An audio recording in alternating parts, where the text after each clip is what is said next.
Let's travel back in time, 300 million years ago.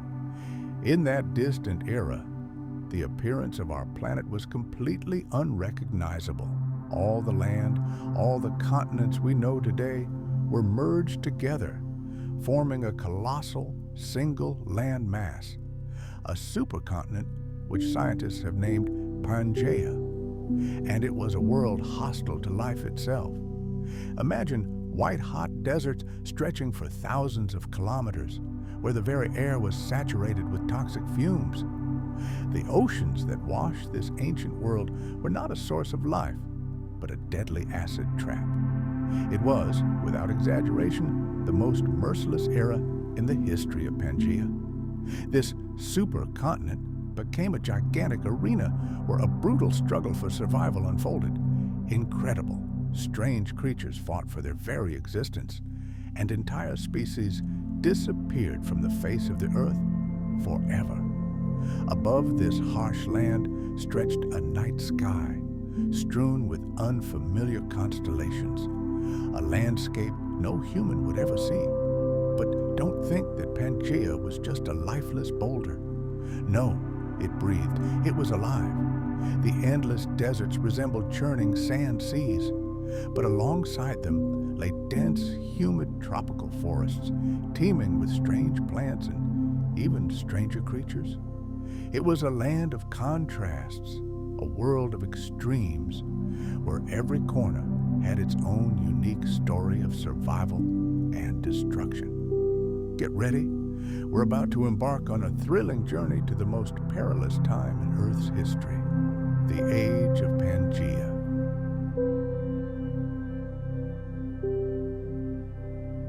More than 300 million years ago, our planet looked unlike anything we can imagine. The continents that are now separated by thousands of kilometers of ocean were once parts of a single whole. They converged to form a gigantic landmass known as Pangea.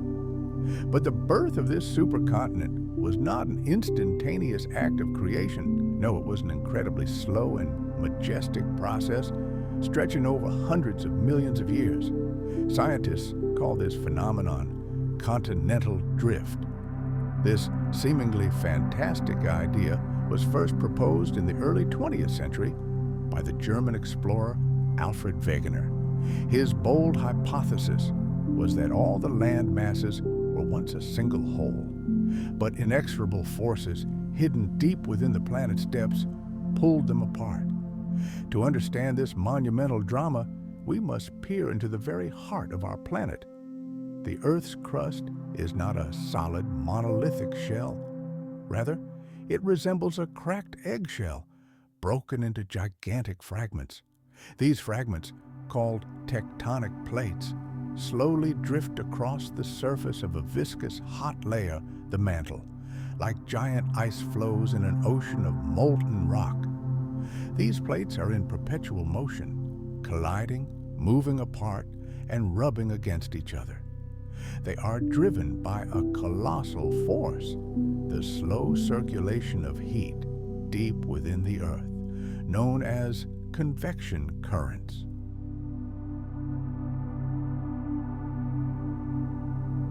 These hidden processes are the perpetual motion machine that generates earthquakes, volcanic eruptions, lifts mountain ranges skyward, and ultimately causes entire continents to drift across the face of the planet. At the end of the Paleozoic era, approximately 300 million years ago, these wandering continents began their great dance of convergence. It was an event of planetary proportions. Their collision shook the entire world, causing the Earth's crust to fold into folds from which vast mountain ranges emerged. The ancient seas that separated the continents were caught in this vice and disappeared forever. Gradually, fragment by fragment, the disparate lands united until a single supercontinent, Pangea, was formed. The final chord of this geological spectacle was the collision of two gigantic land masses. On one side was Gondwana, which included what would become Africa, South America, India, Australia, and Antarctica. On the other was Laurasia, which comprised North America, Europe, and Asia. When they merged, Pangea reached its peak. At that time, it was the center of the universe. Its outline resembled a gigantic, bizarre puzzle piece, surrounded on all sides by a boundless ocean known as Panthalassa. This ocean was truly vast, covering most of the Earth's surface, while Pangea itself was surrounded by smaller inland seas. This unification of land masses created entirely new ecosystems.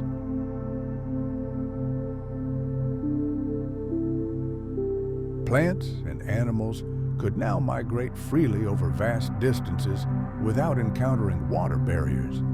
However, this came at a terrible price. Incredible stress accumulated where tectonic plates collided. Frequent and powerful earthquakes rocked the supercontinent, and volcanic eruptions spewed tons of ash and toxic gases into the atmosphere. But the same tectonic forces that gave birth to Pangea ultimately sealed its death sentence. Its existence was short-lived by geological standards. Approximately 200 million years ago, already in the Mesozoic era, the giant continent began to crack at the seams. Deep faults appeared in its crust, and hot rock from the mantle rushed upward, tearing the supercontinent apart. Over tens of millions of years, these fragments drifted apart, gradually occupying the positions we see on the world map today. This dramatic process didn't just change the planet's geography, it reshaped life itself. New coastlines emerged, the climate changed, and new isolated habitats emerged. All of this provided a powerful boost to evolution, forcing plants and animals to adapt, colonize new territories, and evolve into new species. The science of plate tectonics helps us understand how this ancient world emerged and disintegrated. The interactions of the plates that shape the Earth's terrain occur in different ways. Where plates converge, their edges crumple like paper, forming giant folds. This is how mountain ranges like the modern Andes are born.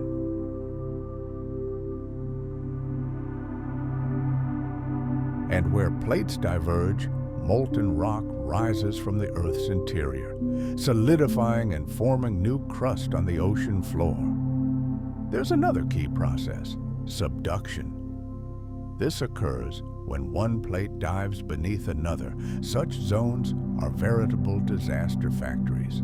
They generate powerful earthquakes and volcanic activity, causing seas to retreat and new mountains to rise in their place, continuing the eternal process of reshaping the face of the planet. The idea of Pangea's existence isn't just a beautiful hypothesis. It's based on a vast amount of scientific evidence. The evidence is literally carved in stone. Geologists have discovered that mountain ranges and rock layers on opposite sides of oceans often match with incredible precision, like pieces of a single, fractured picture. For example, the ancient Appalachian Mountains in North America are strikingly similar in structure and age to the Caledonian Mountains in Scotland. This suggests that they were once a single mountain range, torn in half by the young Atlantic Ocean. The fossil record tells the same story. Take, for example, Mesosaurus, a small freshwater reptile. Its remains have been found in both South America and Africa.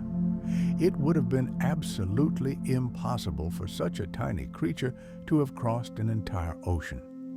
The only logical explanation is that at that time, there was no ocean between these lands. They were connected. Even data on ancient climates supports this theory.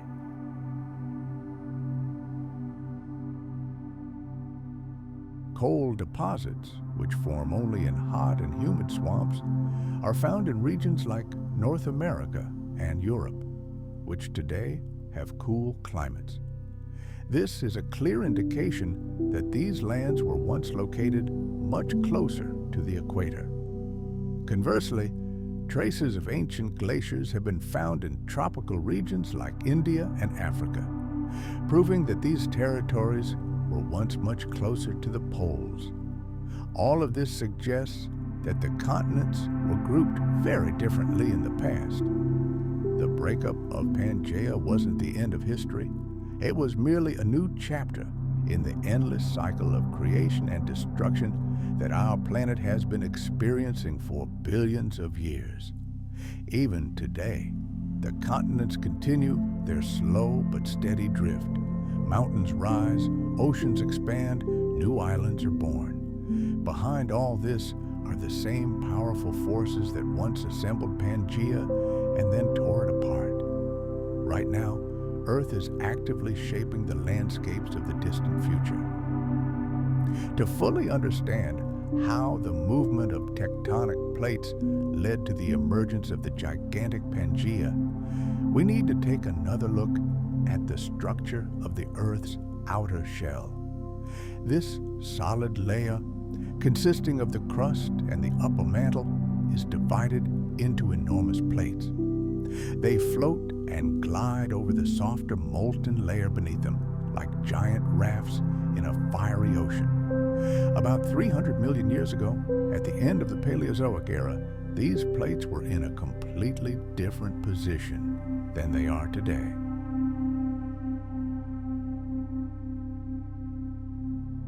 Driven by mantle convection, a perpetual cycle in which hot material from the depths rises, cools, and sinks again, they were slowly moving toward each other.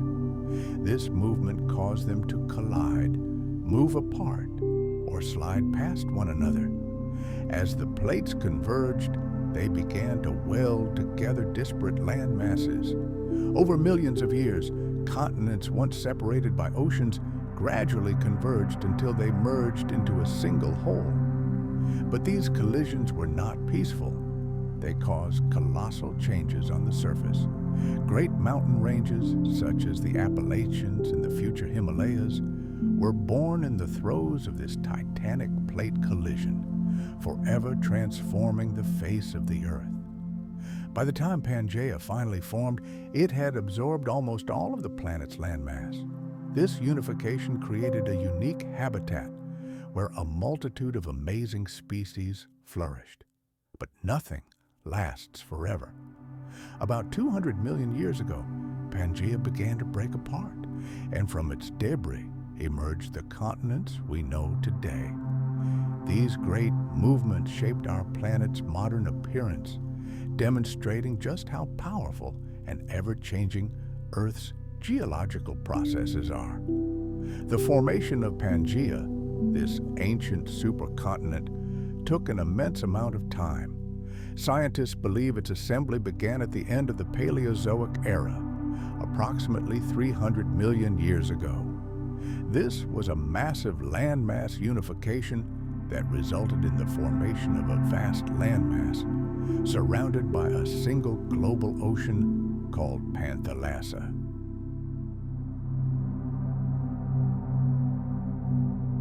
For much of the late Paleozoic and early Mesozoic eras, this single continent reigned supreme on Earth. It was an era when the world stood together before the inexorable forces of the deep began to tear it apart once again. Conditions on the planet became virtually incompatible with life for the vast majority of species. But this was only the beginning. Another silent killer was rising from the depths of the world's oceans: hydrogen sulfide. Let's delve into this toxic picture. Imagine oceans suffocating from a lack of oxygen. This dead, oxygen-free water became a veritable feast for specialized bacteria. As the oxygen disappeared, these microorganisms sprang into action, multiplying at an incredible rate. Their byproduct was hydrogen sulfide. a deadly gas that poisoned everything around it. It saturated the water column, killing marine life, and then possibly escaping into the atmosphere, creating a toxic dome over the planet. Analysis of sulfur isotopes in ancient rocks leaves no doubt. These poisoned waters became a mass grave for marine life. And what about on land? A different tragedy was unfolding there. Hellish heat, combined with toxic fumes, created a deadly cocktail that mercilessly destroyed animals and plants alike. Entire forests withered and animals perished, unable to withstand this apocalypse. To grasp the full horror of what happened, one must understand how swift this blow was. The Great Dying is not a slow process stretching out over millions of years.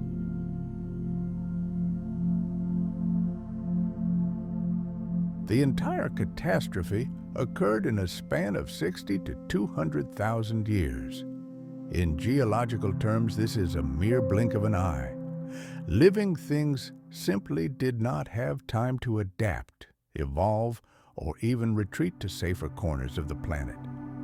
The rock record, frozen in fossils, tells us this terrifying story.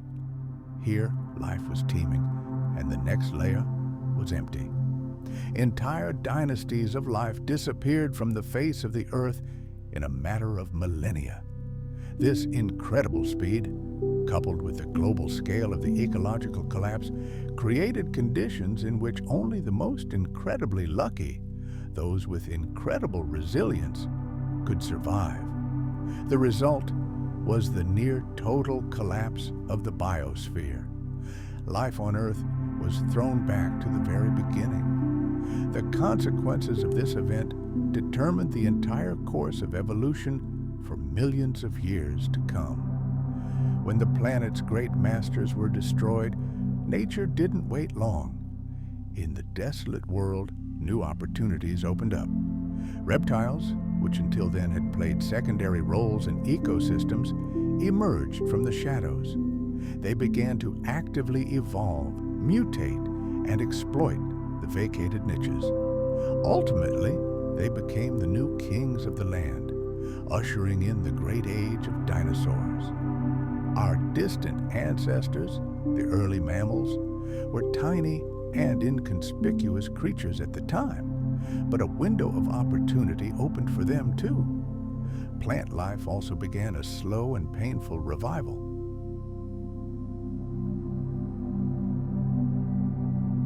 In some parts of the planet, gymnosperms became widespread, forming new, ghostly forests. Ecosystems gradually became more complex, but for millions of years, they remained a pale shadow of the rich and diverse world that existed before the catastrophe. The Great Dying remains one of the greatest mysteries for scientists trying to understand the limits of life's survival. By studying this event, researchers gain a unique opportunity to peer into the abyss and see how entire ecosystems respond to extreme stress. They also explore how global climate change could wipe out billions of living creatures and how life finds the strength to rise from the ashes. This mass extinction serves as a stark reminder. Even the most successful, numerous, and dominant species are utterly defenseless in the face of rapid and global change. It also reveals a fundamental truth about our planet. All life is connected by invisible threads. The death of one group of creatures sets off a chain reaction, cascading through all ecosystems. Even the invisible world of microorganisms could not escape this storm. Entire species of plankton and bacteria disappeared from the oceans, disrupting global nutrient cycling and plummeting oxygen levels. This, in turn, triggered even greater restructuring in microbial communities, further shaking the already fragile balance. It became clear that no level of life, from the microscopic to the gigantic, was immune to this cosmic plague.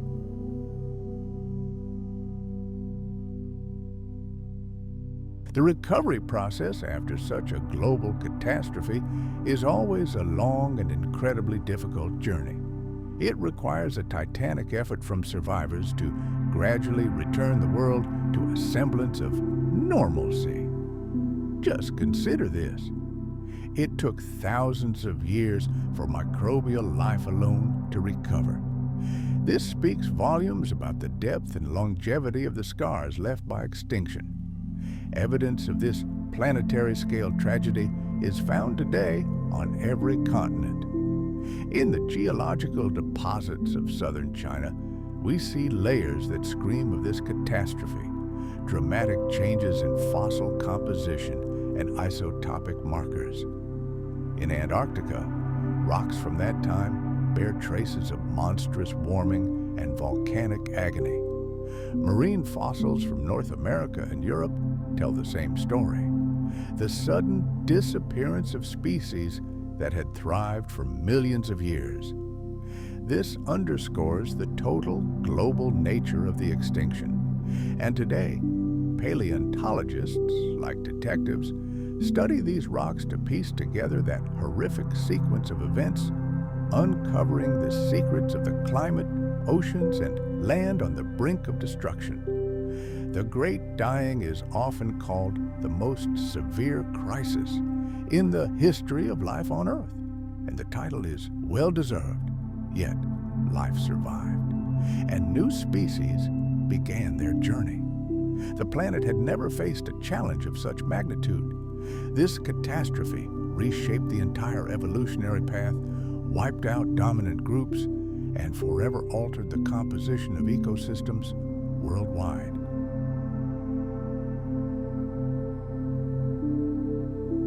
This volcanic hell was likely exacerbated by other factors: methane emissions from the ocean floor and the complete halt of ocean currents. This triggered a chain reaction that led to the near-total collapse of life.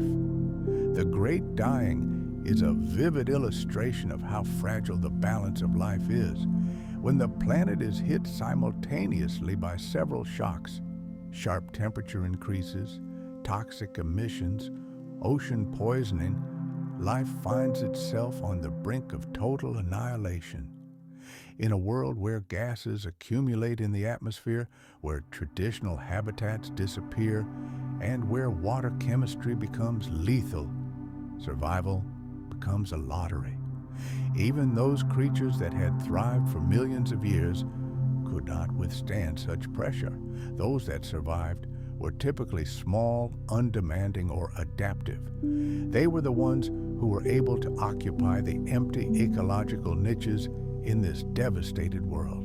Recovery from the Great Dying was slow and chaotic.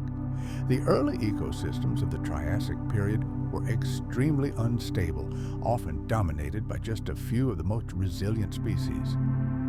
It was then that reptiles began their triumphant march, which ultimately led to the age of dinosaurs.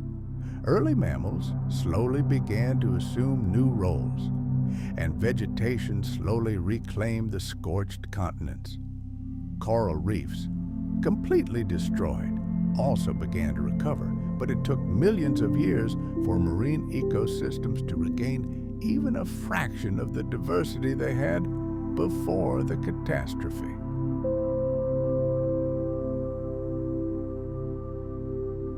The scars of the Great Dying remain visible in the fabric of life for tens of millions of years, demonstrating how profoundly this event had changed our planet. This ancient tragedy serves as a stark reminder of the fragility of life. It demonstrates how extreme environmental changes can lead to sudden and total extinction, but at the same time, it highlights the incredible resilience of life, its ability to rise from the ashes, giving rise to new species that eventually repopulate the planet. This event continues to fascinate scientists as it allows us to better understand both the fragility and the incredible adaptability of life. By studying the Great Dying, we gain a clearer understanding of how all of Earth's systems are interconnected and how life responds to the most catastrophic challenges. Even today, hundreds of millions of years later, the lessons of this tragedy help us better understand modern environmental challenges.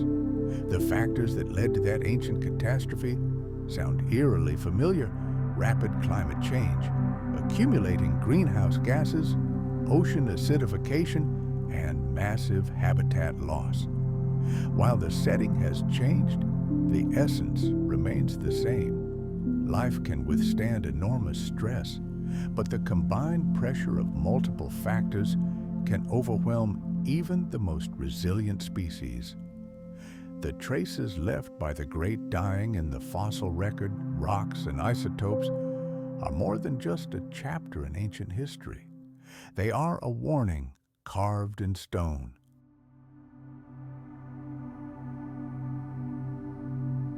Each new fragment of the past, discovered by paleontologists, only reveals a deeper picture of this global cataclysm. These finds serve as an enduring reminder of the crushing primordial power of the planet itself and how thin and vulnerable is the very veil we call life. And yet, the incredible ability of life to rise from the ashes after such total devastation speaks to the fundamental resilience of Earth's ecosystems. But make no mistake, the road to recovery was excruciatingly long, stretching across entire geological epochs, millions upon millions of years. Those few who were fortunate enough to survive the firestorm and its aftermath became the foundation upon which a completely new life on Earth began to be built. In a desolate world, reptiles and the first, still timid mammals began their slow evolutionary march, filling the vacant niches. Plant life, scorched to the ground, gradually returned, painting the continents green. Coral reefs revived at the ocean depths, and marine ecosystems gradually restored their former complexity. And yet, even when life triumphantly returned, the planet itself was never the same. The legacy of the Great Dying forever charted a new course for evolution, determining the vector of life's development for hundreds of millions of years to come, and ultimately leading to the emergence of us. This catastrophe is irrefutable evidence of the destructive power of nature and how fragile the balance that sustains all life can be.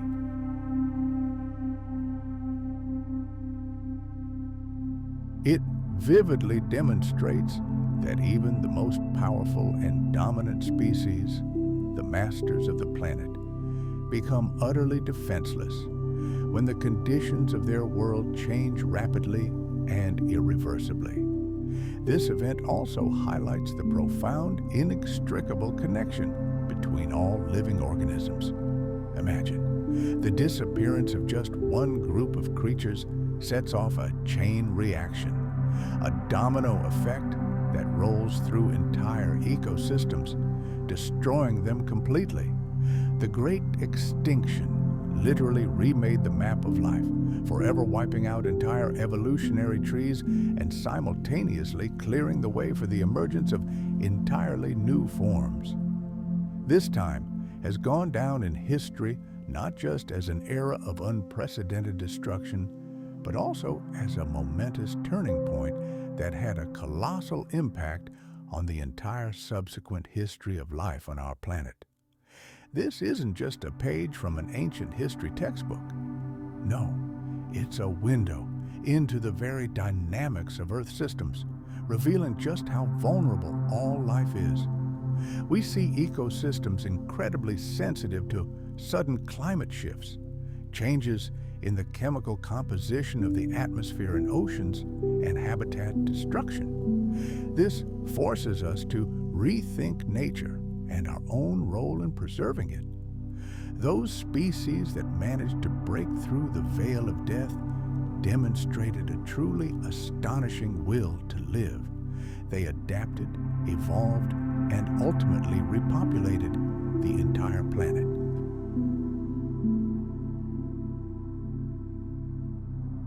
The Great Dying serves as a stark reminder that life is a paradox, fragile as glass, yet unbreakable as steel, capable of incredible resurgence even after near total collapse. The silent evidence of that tragedy is forever sealed in the planet's rock record. Fossilized shells, ancient bones, and charred plant remains tell the story of the sudden disappearance of entire worlds and the deep scar it left on ecosystems. Chemical markers hidden within rock reveal extreme temperature fluctuations, monstrous volcanic activity that lasted millennia, and the release of gigantic greenhouse gases that suffocated the planet. These clues allow us to piece together a detailed picture of the catastrophic conditions that led to the death of almost all life. By studying these remains, scientists, like detectives, are reconstructing the sequence of events and increasingly understanding how life responds to extreme stress. Now, let's travel to a completely different world, 300 million years into the past. Before us stretches a single supercontinent, Pangea.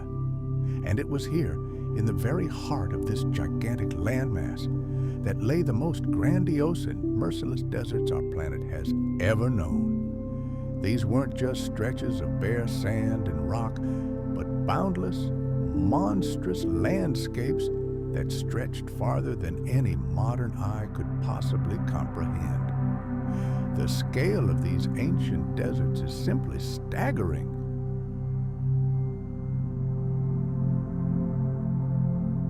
They covered millions of square kilometers, occupying a huge portion of the central regions of Pangea. Unlike our modern deserts, which are often separated by mountains, oceans, or rivers, the deserts of Pangea were a single, unbroken sea of sand and rock. They created an incredibly hostile environment that dictated the climate, shaped the appearance of living organisms, and even controlled the direction of winds and precipitation across the entire supercontinent. The heat in these deserts was truly hellish. Temperatures regularly soared to levels incompatible with life for most modern creatures. The sun's rays mercilessly scorched the earth, turning it into a cracked, barren crust covered in quicksand. It was a veritable testing ground for nature's resilience. The air was dry and heavy with dust, and gigantic sandstorms capable of raging for weeks swept across the plains, stripping stone from the cliffs in their path. Such was the power of these storms that their traces were forever imprinted in the geological record. Layers of sand and silt, carried hundreds of kilometers from their original locations by the wind, eloquently testify to the power of the ancient elements. Water in these parts was worth its weight in gold, a true treasure. Rivers were rare visitors here, appearing only during the short rainy seasons, and then only briefly. When they flowed, their waters were murky with silt, and the scorching sun drained them to the last drop in a matter of days.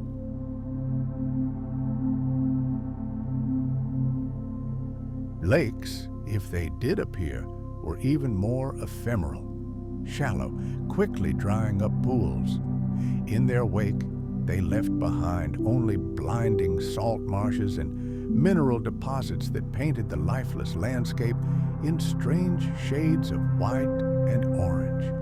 But even in these seemingly unbearable conditions, life found a way to thrive. The plants that dared to grow here were incredibly resilient and perfectly adapted to the extreme drought.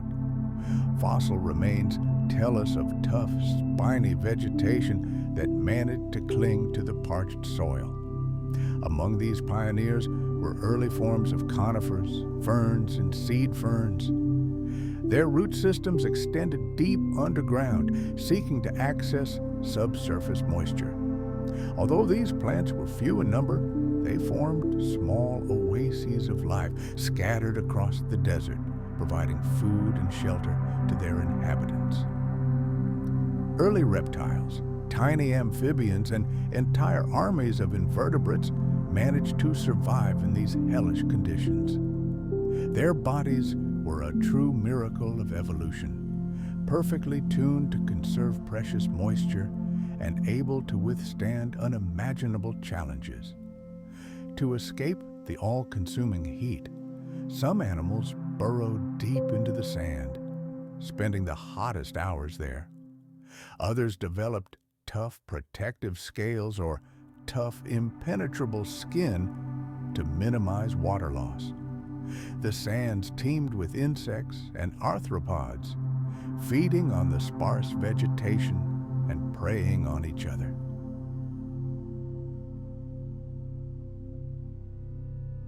These amazingly complex food chains sustained life in a landscape that at first glance seemed completely dead. The land itself was alive and constantly changing. Gigantic sand dunes, driven by eternal winds, slowly crept across the plains, completely reshaping the landscape in just a few months or years. Above this sea of sand rose rocky cliffs, all that remained of ancient mountains and other erosion-resistant rocks.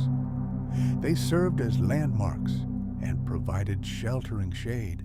The endless interplay of wind, heat, and erosion created a constantly shifting landscape where no place remained the same for long. The climate in Pangea's superdeserts was not only harsh, but also completely unpredictable. Some years would see short but fierce downpours, causing sudden and devastating floods.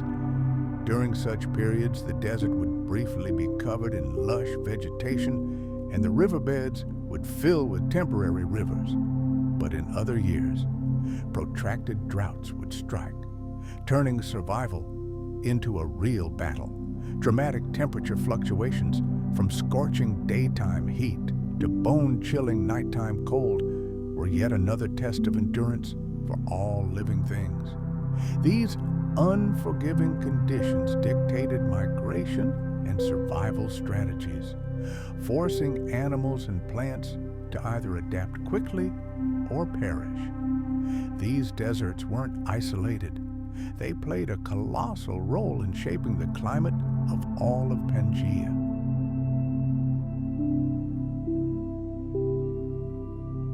By absorbing enormous amounts of solar heat, they influenced global wind patterns and the movement of air masses across the supercontinent.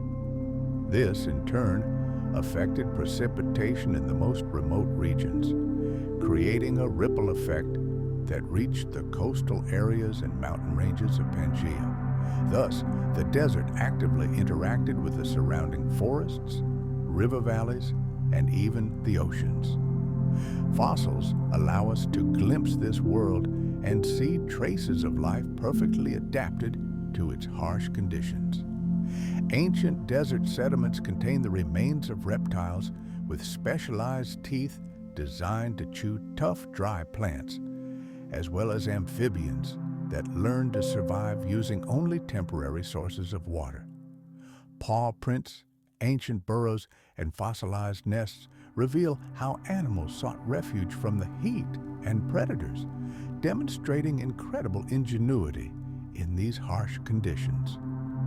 The mineral deposits preserved in these deserts tell stories of drying lakes, evaporating ponds, and ever-shifting sands. Layers of salt, gypsum deposits, and bizarre sandstone formations bear silent witness to ancient conditions, demonstrating how wind, water, and heat shaped this land over the centuries.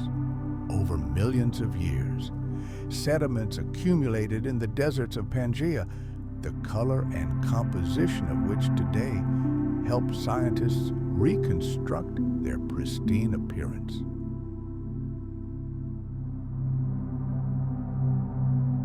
These geological layers open the door to a world of orange and red sands, pale mineral plains, and picturesque rock formations scattered across the desert. Life here hung on a delicate balance. Plants desperately clung to every drop of moisture, which was in dire shortage. Animals, in turn, were completely dependent on these plants, and each species fought for its place in the sun. The total lack of resources gave rise to fierce competition. Survival strategies varied widely. Some animals adopted a nocturnal lifestyle, hunting only under the cover of cool darkness. Others were forced to travel vast distances in search of food and water. In this scorching world, where every drop of water was a treasure, survival required ingenuity. Some creatures retreated deep into the earth, escaping the relentless heat in cool burrows and crevices. Others, driven by instinct, embarked on grueling journeys, covering vast distances in search of saving moisture.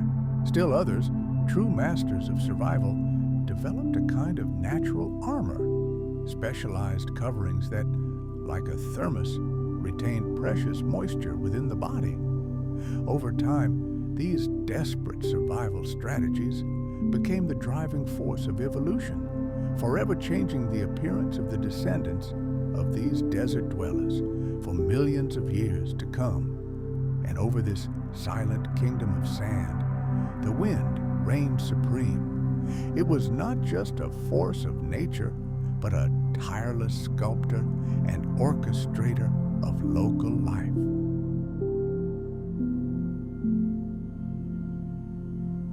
The vast deserts influenced not only the formation of gigantic sand dunes, but also the climate of the entire planet. Hot, dry air currents picked up billions of tons of dust and carried it across the globe, lifting it to altitudes comparable to those of a modern airliner. This directly affected the air quality and soil composition, even in regions thousands of kilometers from the deserts themselves.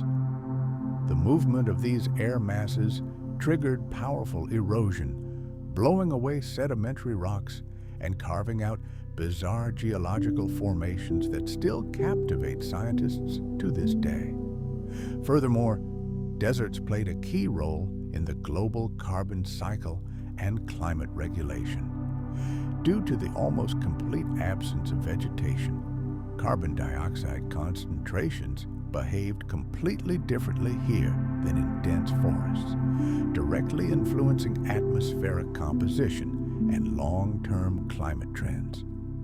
This complex interaction between deserts, forests, mountains, and oceans generated intricate feedback systems that determined weather patterns across the entire gigantic supercontinent of Pangea. Some deserts in the heart of Pangea were likely something entirely different, vast salt flats or saline pans.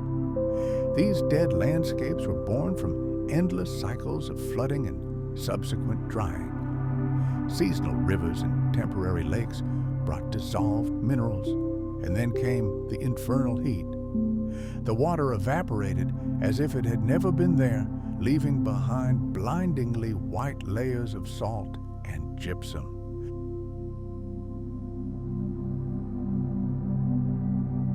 These mineral-rich plains could stretch hundreds of kilometers across, reflecting sunlight like a giant mirror and making the Earth's surface even hotter during the day. The boundaries of these desert kingdoms were not clear and distinct. Gradually, they merged into semi-arid zones, where thickets of hardy shrubs began to appear and seasonal riverbeds became visible. These transitional areas supported a much greater diversity of life, boasting denser vegetation and, consequently, a higher density of animal populations. They served as migration corridors, bridges for genetic exchange between different populations. It was these zones that helped maintain biological diversity despite the overall harshness and inhospitability of the surrounding world. The fossilized remains found in these areas tell a fascinating story about the diverse flora and fauna that once dwelt here. Imagine ancient reptiles whose bodies were true marvels of engineering, perfectly adapted for life in the desert. Their long, powerful legs allowed them to scurry across the scorching sand at incredible speeds. Their kidneys acted as super-efficient filters, preserving every drop of precious water, and their specialized behavior allowed them to minimize the harmful effects of the scorching sun. Even invertebrates, such as ancient insects and arachnids, found a home here. They hid in burrows and under rocks, hunting small animals and feeding on plant debris.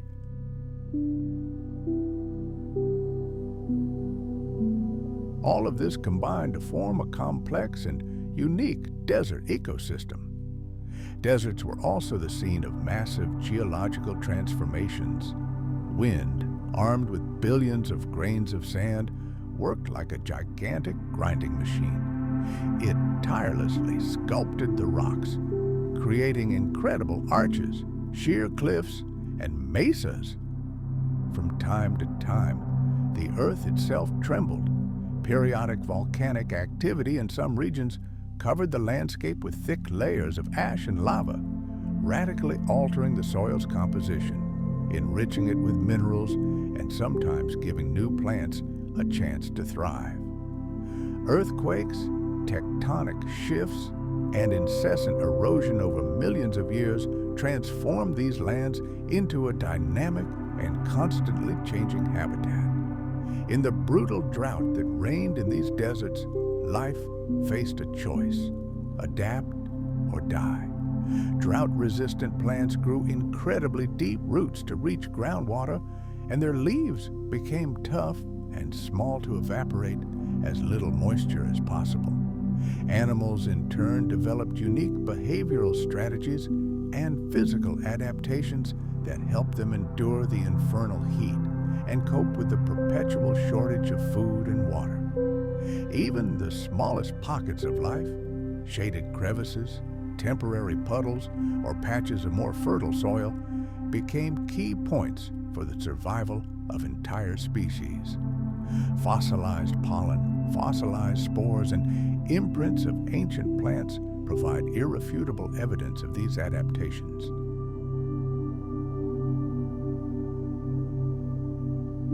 They demonstrate that life managed to cling and persist even in conditions that would seem absolutely intolerable to modern humans. These deserts weren't dead and silent. No, they were the scene of a constant interaction between powerful natural forces. The wind tirelessly carried sand from place to place. Rivers overflowed their banks for brief periods after rare rainstorms. Herds of animals migrated in search of better pastures, and the sun and heat transformed the face of this land daily. The deserts of Pangea were a true test of endurance for all living things. These landscapes were like living organisms in perpetual motion and transformation, demonstrating the full power of the Earth's elements and the incredible resilience of life. The scale of these deserts is simply mind-boggling. They stretched for hundreds of millions of square kilometers, covering the entire central region of Pangea and creating an impenetrable barrier to moist air masses. This created a so-called rain shadow, which influenced the climate of neighboring regions. Coastal zones may have been milder and wetter, but the inland deserts remained scorching, dry, and completely inhospitable to most life forms. The existence of such vast, arid territories provided a powerful impetus for evolution, forcing living organisms to adapt to extreme conditions. This determined the future development of species for long eons. Even after Pangea began its slow disintegration some 200 million years ago.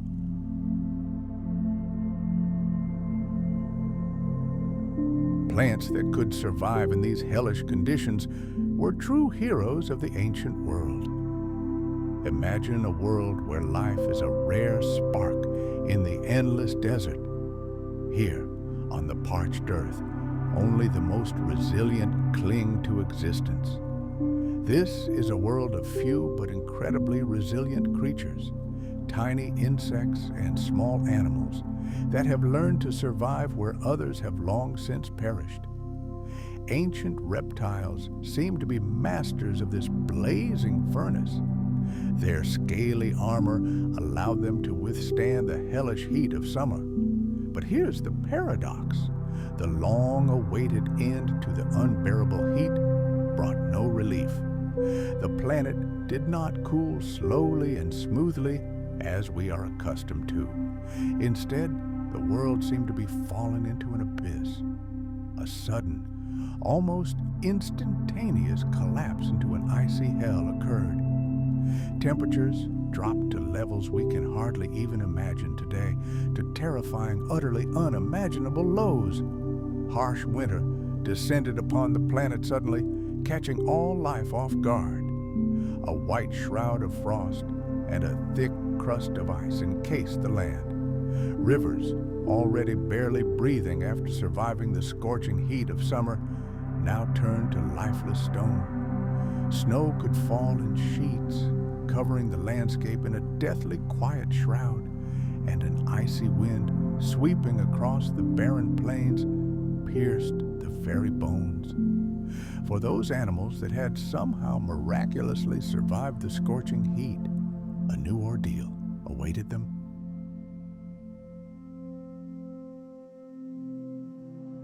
They now faced a new, no less deadly challenge: how to find food beneath a thick layer of ice and snow. Many creatures sought refuge by burrowing deep into the frozen ground or entering a torpor in secluded shelters. They awaited a warmth that seemed an impossible dream from another world. Trees and other vegetation, already exhausted by the summer drought, were completely defenseless against the onslaught of the brutal winter. They had struggled for life under the scorching sun, and now the icy cold was killing them. Entire plant species disappeared from the face of the earth, leaving behind only a bare, lifeless landscape. But the transitions between these two extremes offered no chance for respite. Spring and autumn, seasons of renewal and rest in our world, were short, fierce, and completely unpredictable here. One day might bring a deceptively warm breeze, while the next night could slam with the harshest frosts. The weather changed without warning, turning survival into an endless, grueling lottery for every living creature. Animals could no longer trust the familiar natural cues that had guided their migrations, mating rituals, or foraging for food for centuries. Plants, likewise, could not rely on the predictable cycle of sunlight and rain. Seeds, obeying instinct, might sprout, but their sprouts were doomed. Young shoots simply couldn't withstand this climatic madness.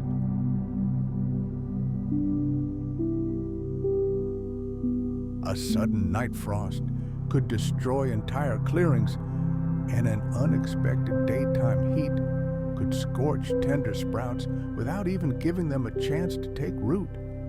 This frantic cycle of seasons created colossal pressure on all ecosystems. Living creatures had to adapt at incredible speed to avoid ending up on the evolutionary scrap heap. Some species developed thick shells or skins that served as armor against both heat and cold. Others became masters of underground life, learning to wait out the most terrifying periods in deep burrows. Water became the world's most precious resource. Living creatures were willing to travel vast distances to reach drying streams or the last puddles that hadn't yet evaporated in the sun or turned to ice. Predators suffered no less than herbivores. In the harshest times, their hunting grounds became empty. food chains were incredibly fragile, and the delicate balance of life could collapse at any moment, wiping out some species and giving others better adapted to this chaos a chance. These wild seasonal fluctuations reshaped the very face of the planet. Heavy summer rains mercilessly eroded the soil, carving new canyons and deep ravines into the landscape. And fierce winter frosts shattered rocks and cracked the earth that had previously blazed under the summer sun. This perpetual conflict between heat, cold, and unpredictable humidity created an atmosphere of constant change. The landscape almost never offered reliable support or safe shelter.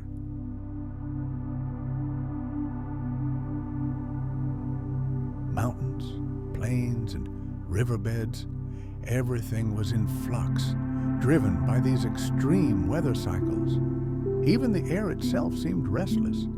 It carried clouds of dust and debris in completely unpredictable directions, sometimes obscuring the horizon and turning any journey into a deadly undertaking.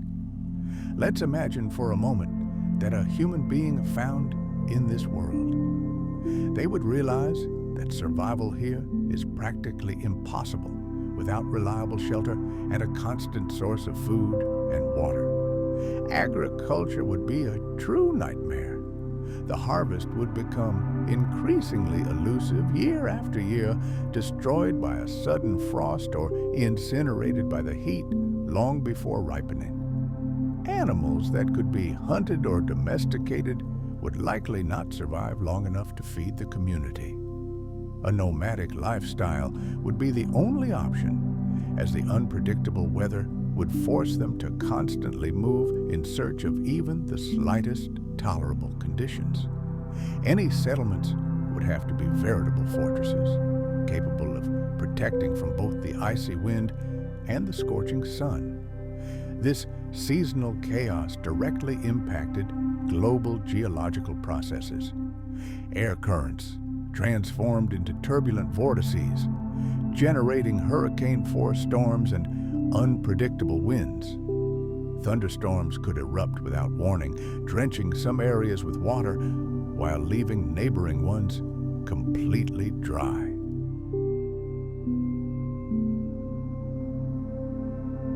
Cyclical freezing and thawing of the soil undermined its stability, triggering massive landslides and mud flows that instantly transformed the landscape beyond recognition. This perpetual contrast between summer heat and winter cold kept the world in a state of constant flux, allowing it no peace. Water played a central role in this volatile climate. Rivers and lakes were capricious and fickle. They could disappear completely in the middle of summer, only to return as raging torrents after a sudden downpour or snowmelt. This unpredictability forced both plants and animals to develop remarkable resilience. Some plants evolved incredibly deep roots to access groundwater. Others learned to store precious moisture in their thick leaves and stems. Animals, in turn, became experts at surviving in the most hopeless conditions. They learned to find food and water where it seemed impossible.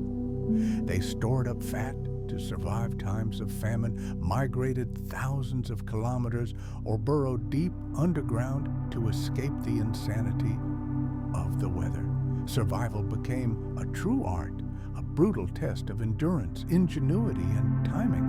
In this world, there was no time for rest or recuperation. The impact of these chaotic seasons on biodiversity was colossal. Species that couldn't adapt quickly enough were simply doomed. Their path ended in extinction. Those with flexible survival strategies, however, had a chance to procreate.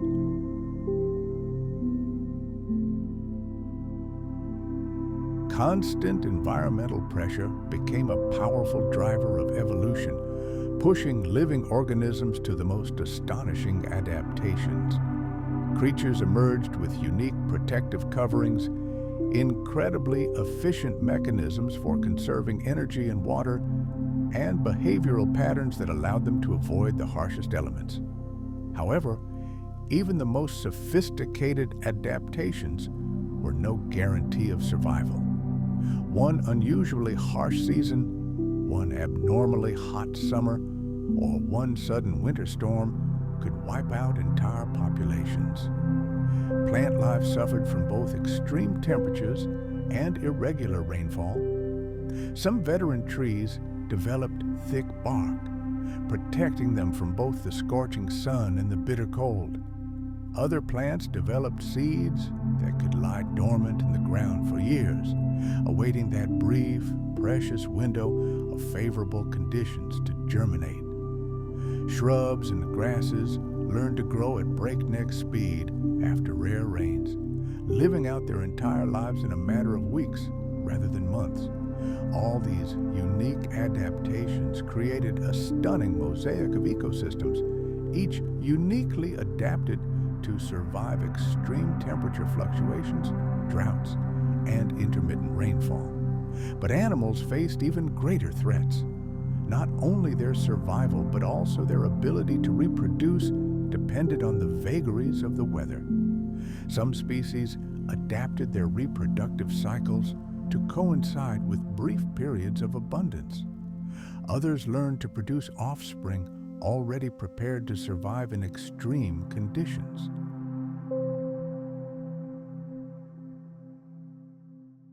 Migration became the primary strategy for many. Vast herds traveled incredible distances in search of less harsh climates. Predators followed in their wake, creating a dynamic and ever-changing landscape of species interactions. Life in those days was a constant battle, a battle between each creature and its environment. This climatic chaos even affected the soil chemistry. Intense heat dried and baked its surface to a rock-hard consistency, making it impenetrable to roots. Meanwhile, freeze-thaw cycles loosened the compacted earth and mixed up the nutrients. In those distant, unpredictable times, when rain finally fell, it often washed away the entire fertile layer, leaving behind bare, barren patches where only the most undemanding plants could survive. These harsh soil conditions were the final touch in the picture of this world, a world that was constantly changing and rarely forgiving. Let us move on to a world where survival was not just a goal, but a daily test administered by nature itself. In this merciless reality, it was not the strongest who prevailed, but the fittest. Only those species that could respond with lightning speed to the vagaries of the environment had a chance at a future. It could be anything. Flexibility and habits that allowed them to change hunting grounds, or unique physiological gifts built into their very flesh. Over hundreds of generations, this ruthless selection forged incredibly specialized creatures.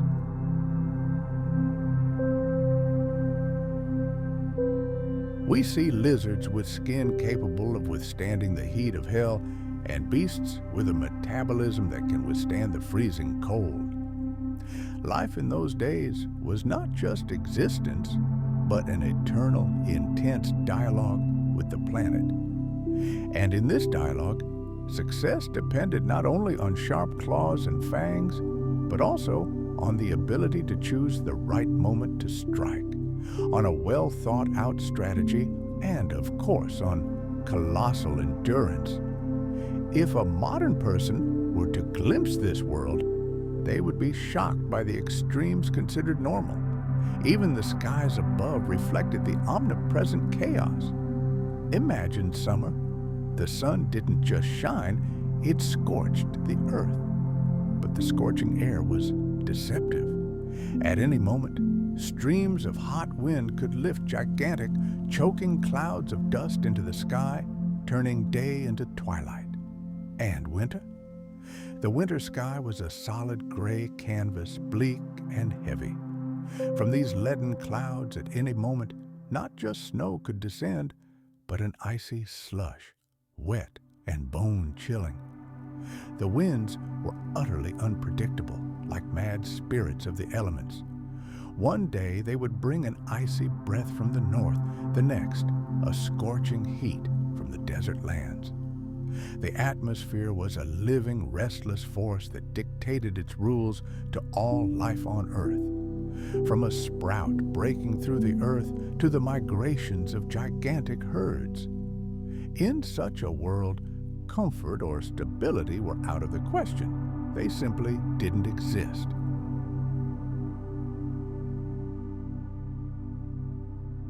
Life became an endless vigil, requiring constant vigilance and constant readiness for the worst. Success depended on the ability to anticipate change, adapt to it, and sometimes on sheer luck, on blind fortune. The scars on the planet itself told this story better than any words. Before us lay ravaged landscapes, rivers whose courses had shifted over centuries, and entire ecosystems whose appearance was constantly distorted by the onslaught of heat, cold, drought, and hurricanes. Ultimately, the scorching summers, the freezing winters, and the brief, fragile moments in between created a world where the very pulse of life beat to the rhythm of extremes. Adaptation ceased to be a choice. It became the only law. Survival became the art of balancing between preparing for a shock and reacting instantly, between unwavering resilience and the necessary flexibility. The very seasons of this planet were an eternal challenge thrown down to every living being. Endure, change, evolve, and continue to fight for life in this harsh and unforgiving world. This dance of life, this chaos of seasonal change, also forged long-term rules for the entire ecosystem, shaping its evolutionary paths for millions of years to come. Some regions could become lifeless deserts for years under the oppressive heat, only to slowly return to life with the arrival of winter snows and spring thaws.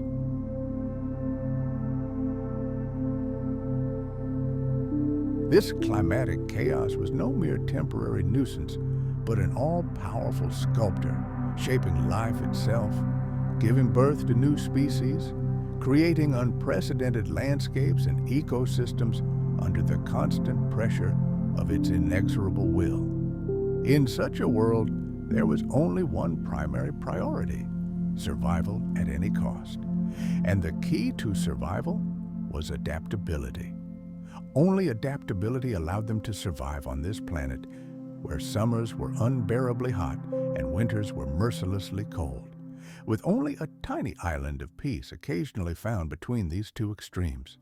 Thus was born a world woven from cruel contradictions. One day, a mighty river would rush its turbulent waters. The next, only a bed cracked by the heat. Valleys that, after rare showers, would be covered in a carpet of lush greenery, within a few months would become a parched desert under the scorching sun and parching winds. The animals that dared to call this harsh landscape home evolved incredible endurance and a thirst for life. They were eternal wanderers, tirelessly roaming vast territories in search of food and shelter. This perpetual pressure of survival, this constant need to adapt to extreme seasonal fluctuations, became a powerful catalyst for evolution. It forced even the simplest organisms to produce a stunning diversity of forms and functions. This world, where scorching heat and freezing cold reigned supreme, never allowed its inhabitants a respite. He offered no predictable scenarios.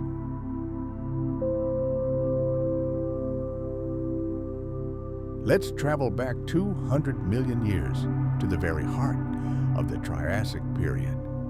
Before us lies a world completely unlike our own. All the planet's landmass is concentrated into a single, gigantic, colossal supercontinent, which scientists have named Pangea. At this time, it reached its maximum, truly grandiose size. Imagine a world where all land masses were concentrated into a single fist. The geography of this supercontinent had a profound impact on everything: planetary weather, global ocean currents, and of course, the migration and dispersal routes of ancient plants and animals. At the very center of Pangea, thousands of kilometers from the gentle breeze of the ocean, lay lands where unimaginable weather extremes reigned. Life here was a true challenge, and living creatures had to endure brutal selection and incredible adaptations simply to survive in these harsh conditions. But nothing lasts forever, not even entire worlds. Pangea's reign was coming to an end. Approximately 180 million years ago, already in the Jurassic era, this giant began to crack at the seams. Deep beneath the surface, in the planet's scorching core, titanic forces, tectonic plates, were set in motion. Slowly but inexorably, they pulled the single continent apart, tearing it apart. The once monolithic land began to split into fragments that were destined to become the continents we know today: Africa, South America, and North America.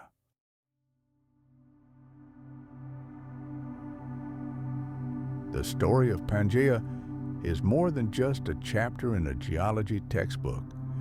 It is a fundamental key to understanding how our planet became what we know it as.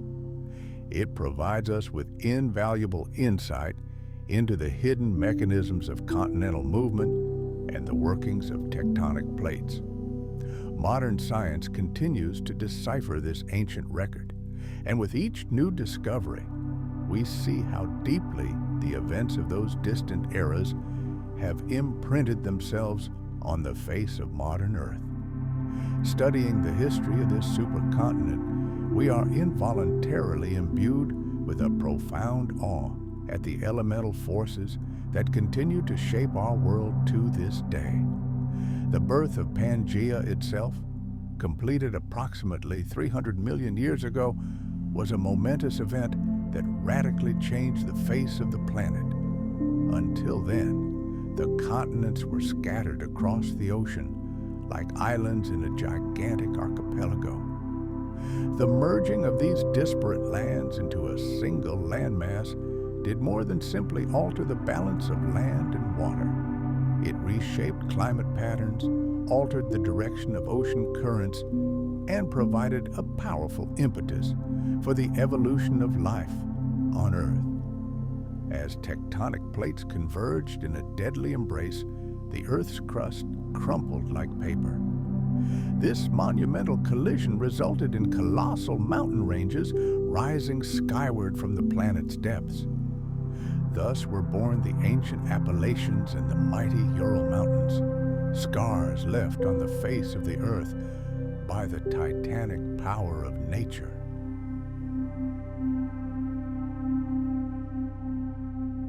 The force of these geological processes was such that it gave birth to vast inland seas, completely reshaped coastlines, and created entirely new ecosystems. On these newborn worlds, life began its great experiment, giving rise to a staggering diversity of new plant and animal species. But, as we already know, Pangea's unity was short-lived. Approximately 200 million years ago, its great breakup began, leading to the emergence of the modern continents. This drift and fragmentation forever altered natural systems and shaped the geography we see today.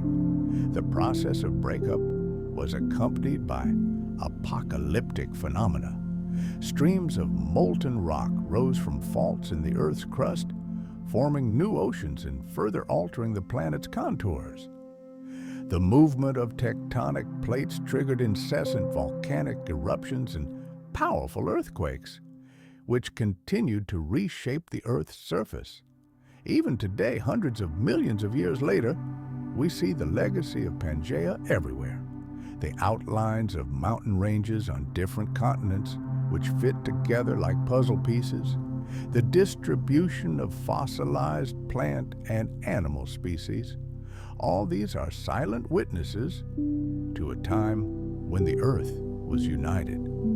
Every earthquake today is a distant echo of those powerful processes that once tore the supercontinent apart. Studying this era helps us understand not only our planet's distant past, but also the forces that continue to sculpt its appearance today.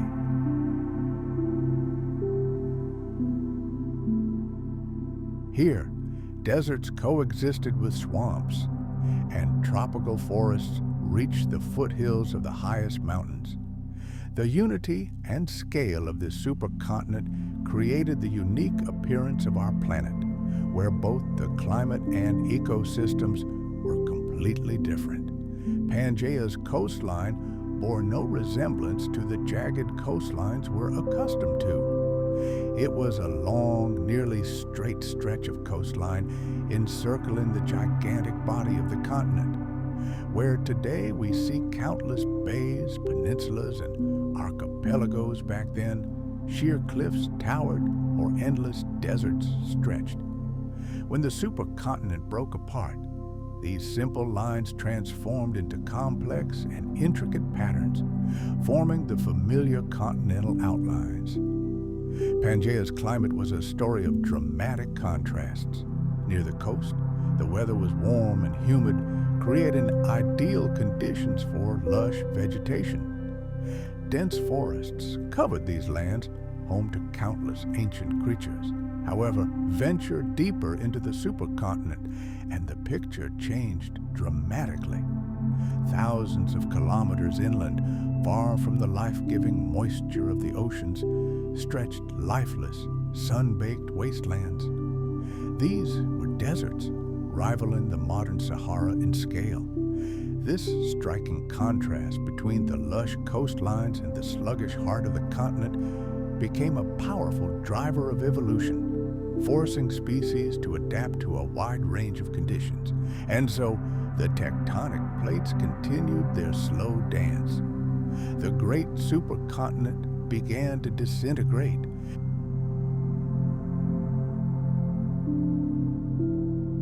A crack began to form in the midst of this giant. Slowly, over millions of years, it widened, filling with water.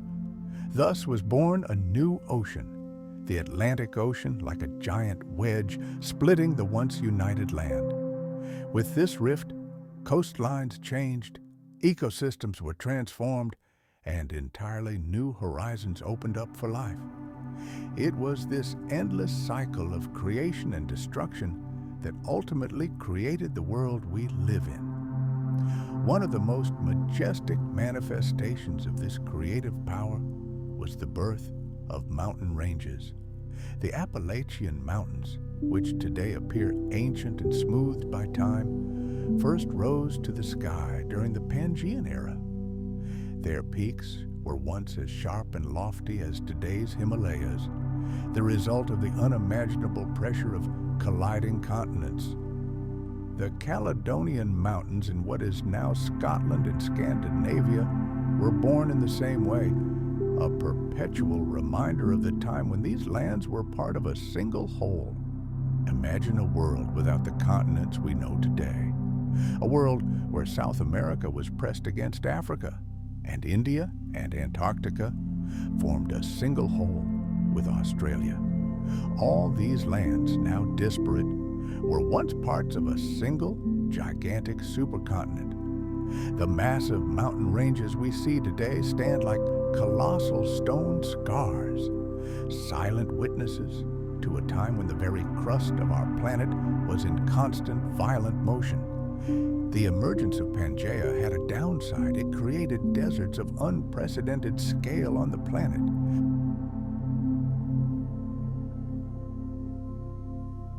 Imagine the very heart of this gigantic landmass was located thousands of kilometers from the nearest ocean.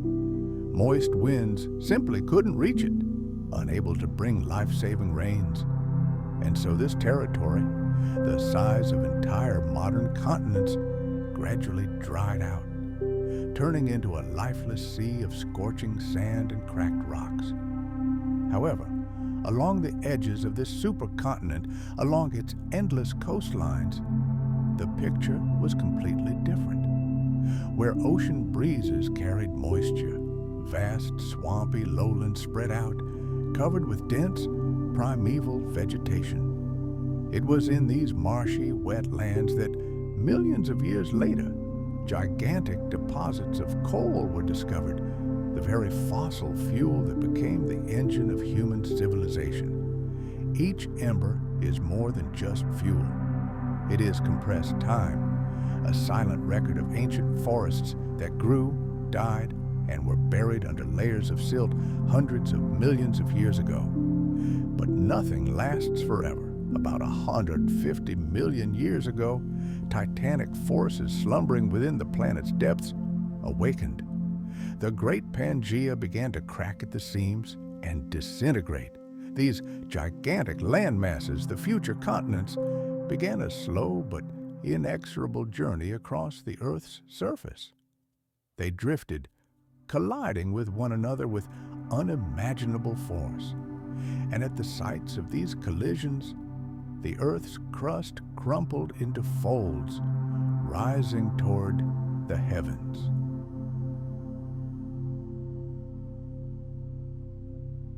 Thus were born new mountain ranges, the Rocky Mountains in North America, the highest peaks of the Andes in South America, and of course, the mighty, sky-scraping Himalayas in Asia. Each of these mountain ranges is more than just rocks. It is a chapter in the unending chronicle of our planet, a story that began with Pangea. This is the saga of a restless Earth, whose surface is in perpetual motion, never at rest. Today, modern geologists, like detectives investigating a case hundreds of millions of years old, use advanced techniques to decipher this stone book. They find identical rock layers on the coasts of Africa and South America, fitting together as perfectly as two fragments of a broken vase. Paleontologists, for their part, provide irrefutable evidence from the living world. Take, for example, the small freshwater reptile known as Mesozoic. Its fossilized remains have been found in both Brazil and Namibia. How could a tiny creature incapable of crossing an ocean end up on both sides of the Atlantic? The answer is obvious. There was no ocean between them. These lands were one. To determine the age of these events, scientists use radiometric dating, which allows them to pinpoint with incredible accuracy the formation of a particular rock. This helps construct a chronology of events spanning hundreds of millions of years. And in recent decades, even more advanced technologies have come to the rescue.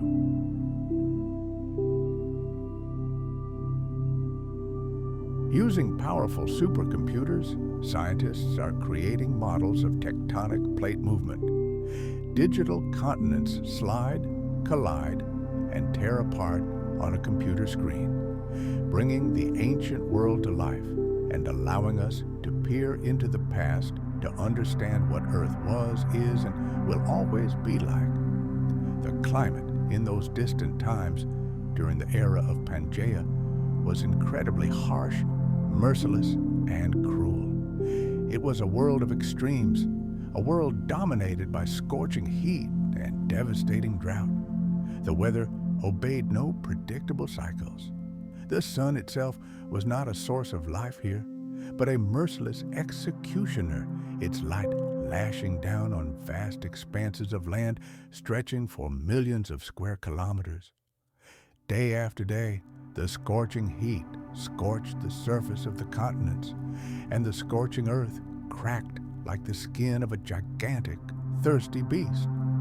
In this world, water was the greatest treasure, a fleeting miracle. Rivers, lakes, and streams were unreliable. They would appear after a rare rainstorm and just as quickly disappear, leaving behind only a dry, cracked riverbed. Even regions now covered with lush meadows and forests were scorched to the ground in that era, turning into boundless deserts of dust and sand. The soil, stripped of the protection of dense vegetation and exposed to the incessant heat of the sun, became hard as stone and utterly barren. Only a few, the most resilient plants, were able to survive in such hellish conditions.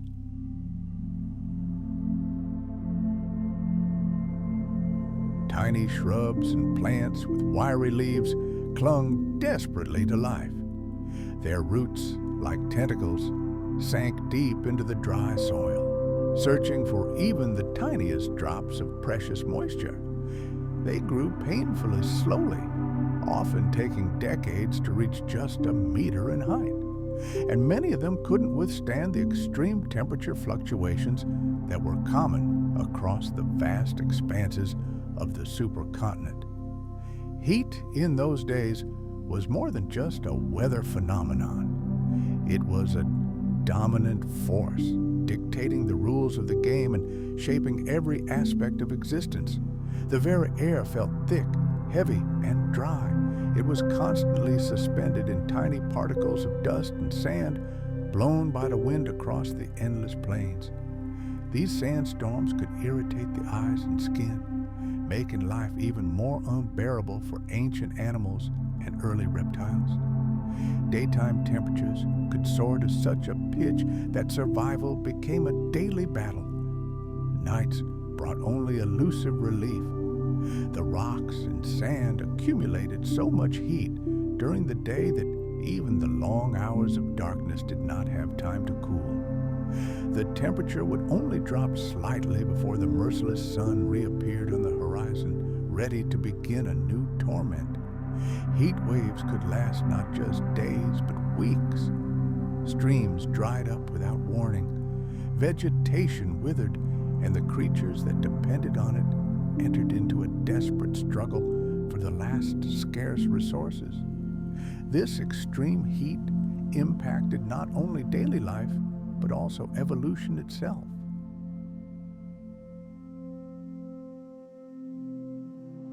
To survive in these harsh conditions, species were forced to develop unique adaptations. Added to this was the climate's total aridity. Precipitation was extremely rare and irregular. Sometimes lulls would give way to sudden and incredibly powerful storms, after which rain could cease for months, even years. But when rain did come, it turned from a blessing into a curse. Instead of life-giving downpours, the skies poured down furious torrents of water, which the parched, petrified soil was unable to absorb. This led to catastrophic flash floods that swept away everything in their path. Weak vegetation and defenseless animals. These torrents carved deep ravines and canyons into the landscape, leaving scars that lasted for millions of years. Between storms, long periods of drought reigned. They could last for years, turning entire regions into dead wastelands. Animals were forced to travel vast distances in search of water.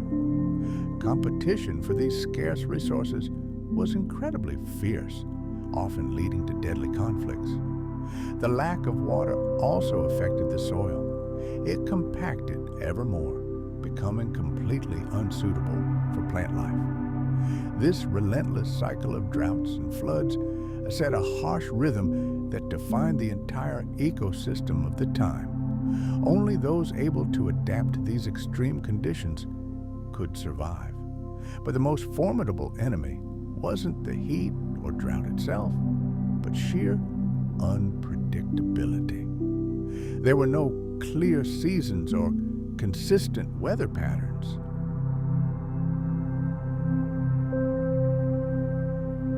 One year, a brief but powerful downpour might follow, followed by several years of scorching heat.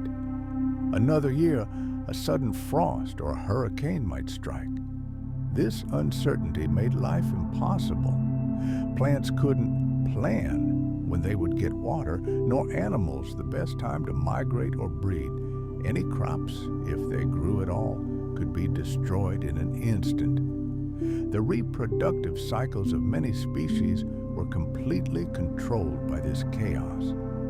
Some creatures learned to store water in their bodies or hide deep underground to escape the heat. Others developed tough but effective survival strategies. Scaly skin or thick fur served as natural armor against the sun. Migration routes could stretch for hundreds and even thousands of kilometers as herds of animals moved in a perpetual search for food and water, following the unpredictable and rare rains. Wind was another rightful master of these lands. Powerful air currents swept unimpeded across the deserts and plains, raising clouds of sand and dust. Sometimes these storms were so strong that they created an impenetrable wall, turning day into night and making visibility virtually zero. These winds dried out plants and soil, intensifying the drought and making survival even more difficult. The constant movement of sand altered the very appearance of the landscape, creating constantly shifting dunes and sand dunes. The wind could bury entire groves of trees under sand in a matter of hours, forcing animals to urgently seek new shelter.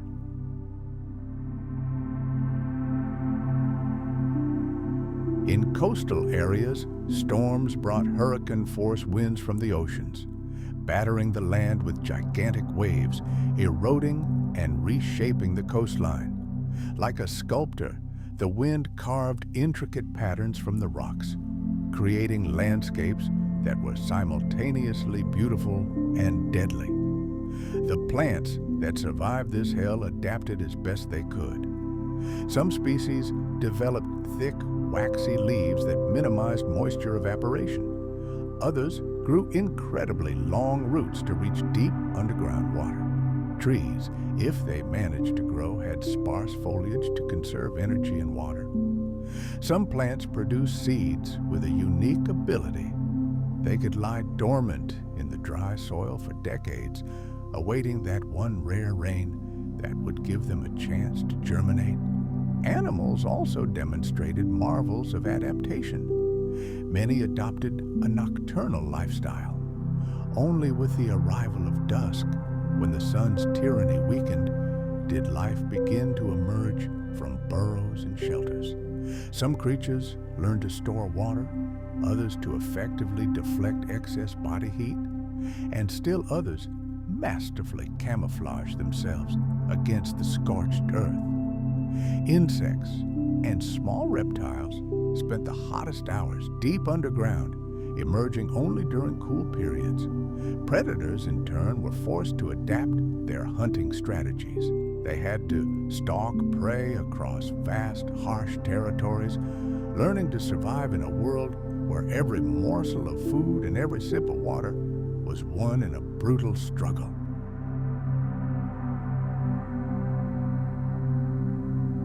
Even in this white-hot world, the climate was fickle and capricious, having a colossal impact on all living things.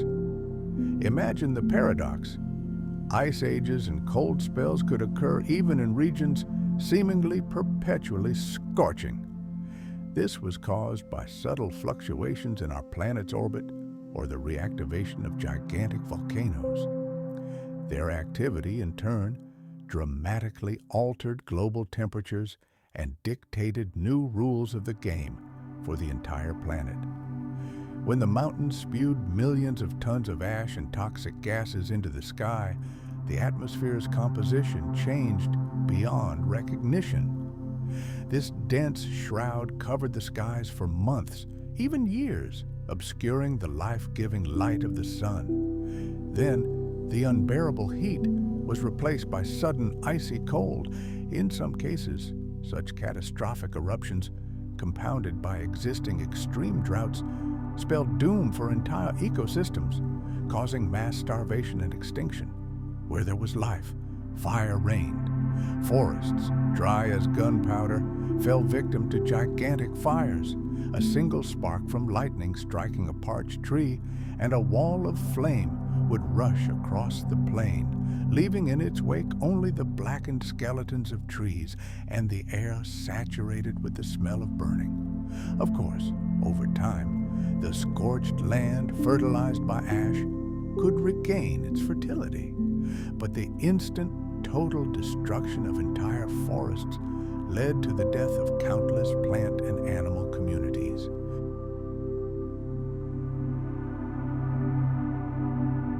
The planet was in a state of perpetual chaotic change. Wind, heat, and water were merciless sculptors, their creations unpredictable and dramatic. The appearance of an entire valley could be transformed beyond recognition in just a few months. Torrential downpours caused rivers to overflow their banks, carving out new channels, and the wind tirelessly carried tons of sand and dust, reshaping the world's map and the conditions for survival. Over millions of years, these elemental forces created landscapes that were simultaneously frighteningly harsh and mesmerizingly beautiful. It was a vivid demonstration of how climate can shape the entire world. Life in such conditions required constant readiness and an incredible capacity for adaptation. Every day was a battle for survival.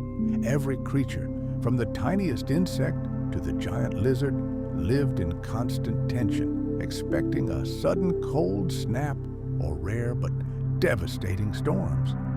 The search for water became a deadly pilgrimage through scorching open spaces teeming with predators. Here, vigilance could not be relaxed for a moment. Plants had to survive in a world where rain was unreliable.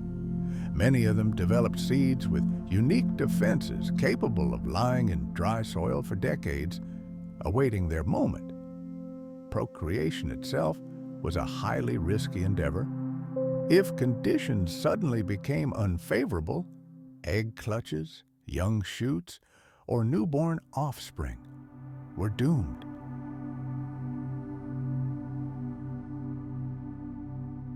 Over countless generations, these factors honed the instincts, behavior, and even physiology of each species, giving rise to astonishing and sometimes bizarre life forms.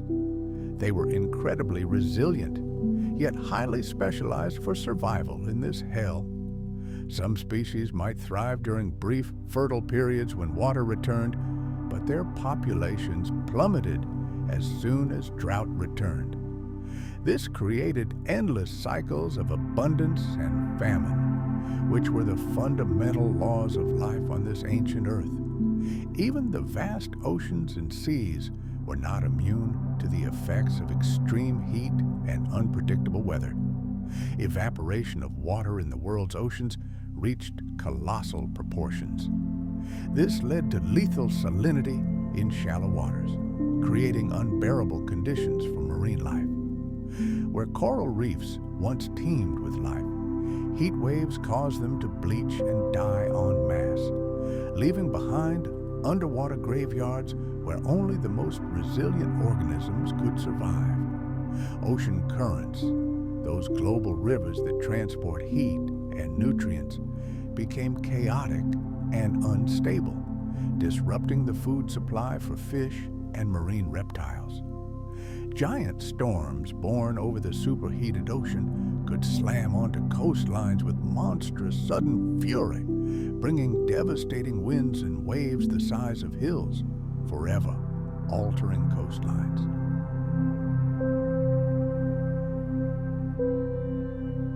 These unpredictable cataclysms in the oceans were merely a reflection of the challenges life faced on land, creating a world in which survival depended entirely on flexibility and extreme resilience. Volcanic activity, shifting tectonic plates, and even meteorite impacts only exacerbated the already harsh conditions. In a world already plagued by heat and drought.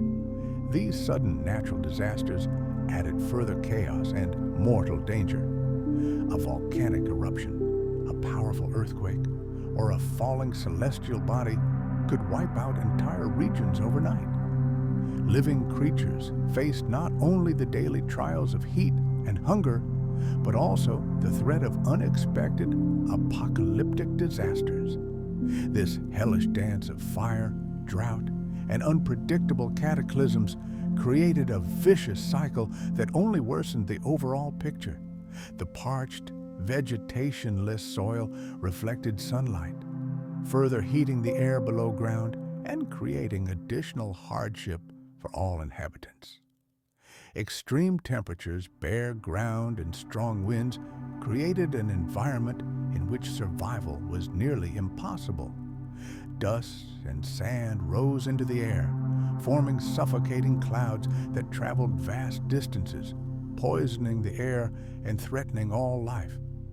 And if long-awaited rain did fall, it could cause sudden erosion, washing away the thin, fertile layer and making the land even more barren. Rivers that were once lifelines could dry up literally overnight. Small animals, unable to migrate quickly, became trapped and died of thirst.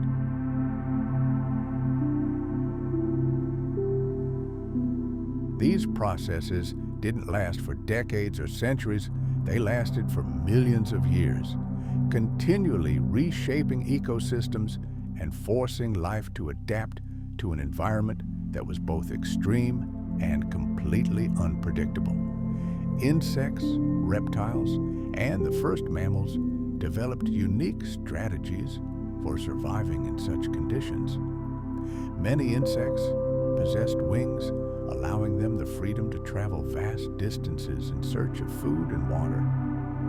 Cold-blooded reptiles masterfully managed their body temperature, remaining active during the hottest hours of the day and resting at night. And tiny mammals found their own ways to survive in this inferno. For example, they could enter a state of torpor, slowing their metabolism until conditions became more favorable. Reptiles, with their scaly armor and ability to absorb heat from the sun, were better adapted to prolonged heat and water scarcity than most other animals. Small mammals, the ancestors of all of us, found refuge underground. They dug deep burrows, creating entire subterranean worlds where coolness reigned and precious moisture was preserved. Birds and larger animals were eternal wanderers. They migrated vast distances, but their routes were not governed by the changing seasons. They were guided by instinct, pointing the way to water and food. These adaptations were not simply survival tactics. They became the defining characteristics of entire species, determining the path of evolution for millions of years to come.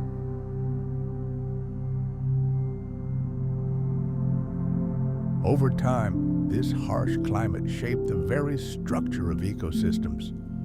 Across the continent, nature created its own unique zones. Forests could only survive in the few places with constant access to water, near rivers or lakes that replenished more or less regularly.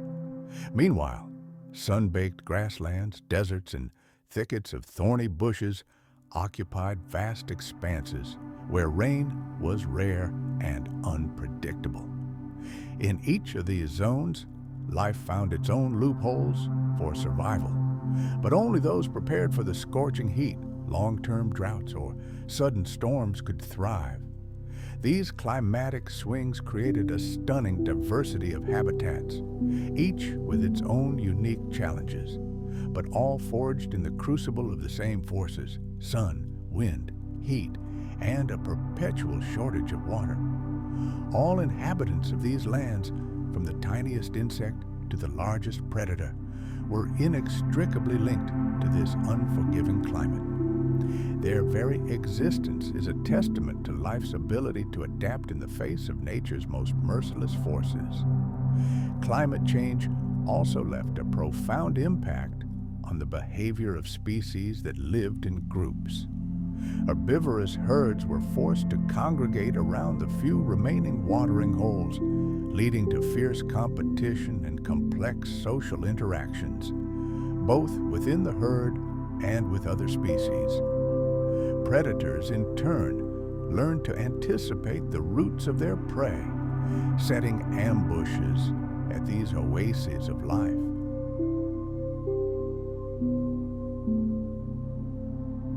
And their prey developed unique defensive strategies to survive in open, table-like landscapes with nowhere to hide. In such conditions, coexistence and competition were two sides of the same coin, dictated by limited resources and the vagaries of the weather. Even those who controlled the skies faced difficulties. Hurricane-force winds, choking dust clouds, and sudden temperature changes could disorient migrating flocks and disrupt their breeding cycles. Fire, born of heat and drought, became a constant companion of many ecosystems. Natural fires broke out everywhere.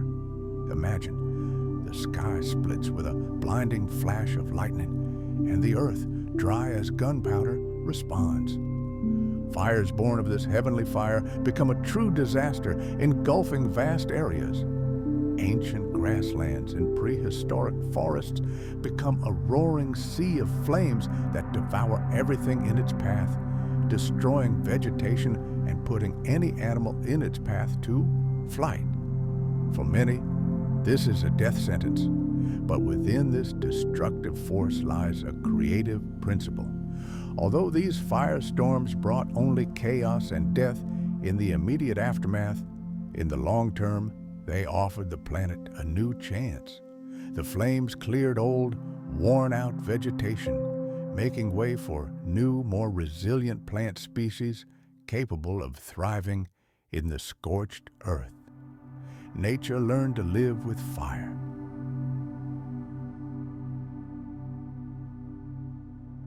The planet was constantly changing, and these changes forced every living species to adapt or die. Creatures that thrived in one climate could find themselves on the brink of extinction when conditions changed dramatically. Their world simply vanished, but at the same time, others would take their place, those who, through evolution, had acquired new traits that allowed them to thrive in the new, changed environment. Extreme heat, drought, and unpredictable weather weren't just a backdrop. They were the primary driver of evolution, the master sculptor who molded and reshaped life itself. In this world, under the merciless sun, on a scorched earth where sudden storms and raging winds were commonplace, every organism was tested daily for its resilience.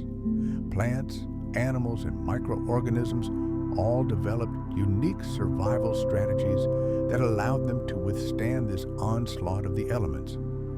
Success depended on being prepared for any extreme, from droughts lasting decades to floods turning a desert into a sea in a matter of hours, from quiet, scorching days to ferocious night storms that shook the earth. But life tenaciously clung on, surviving, evolving, and adapting, creating ecosystems that were simultaneously incredibly fragile and remarkably resilient. And all this occurred under the watchful, merciless gaze of a climate that forgave no weakness.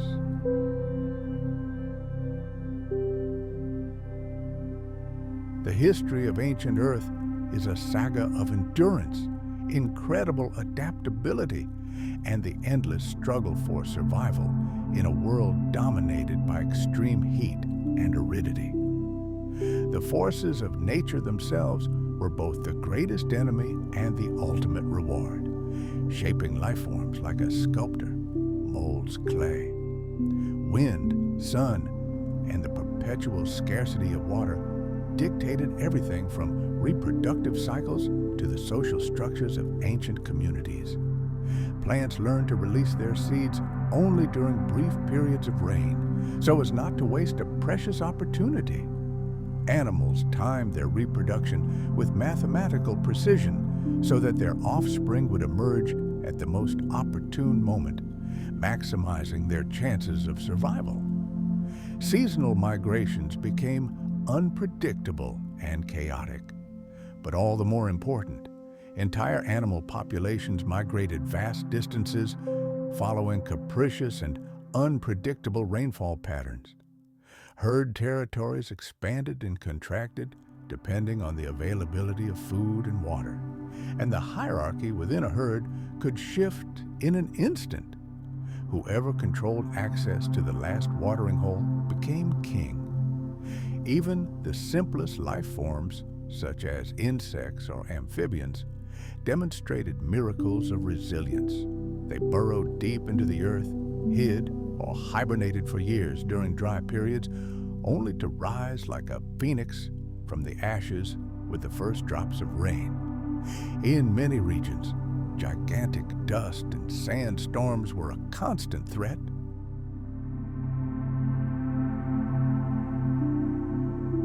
They could rage for hours, even days, turning day into night. Visibility dropped to just a few meters, making any movement mortally dangerous.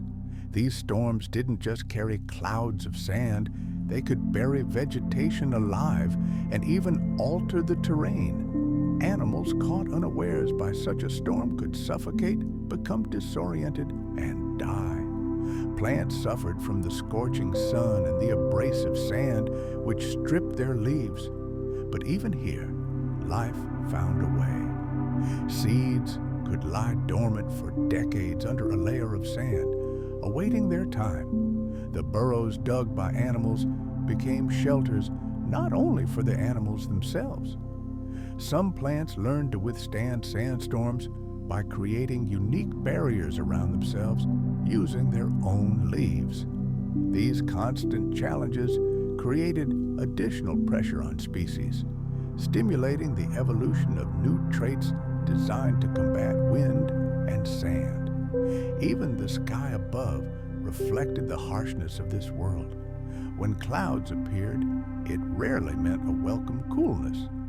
More often, they brought sudden and violent thunderstorms that dumped torrents of water on the ground, only to have it evaporate almost instantly under the scorching sun. Lightning ignited dry vegetation, and smoke from forest fires spread for hundreds of kilometers, poisoning the air and painting the sky ominous reds and oranges. These events were completely unpredictable, forcing living beings to be on guard every second.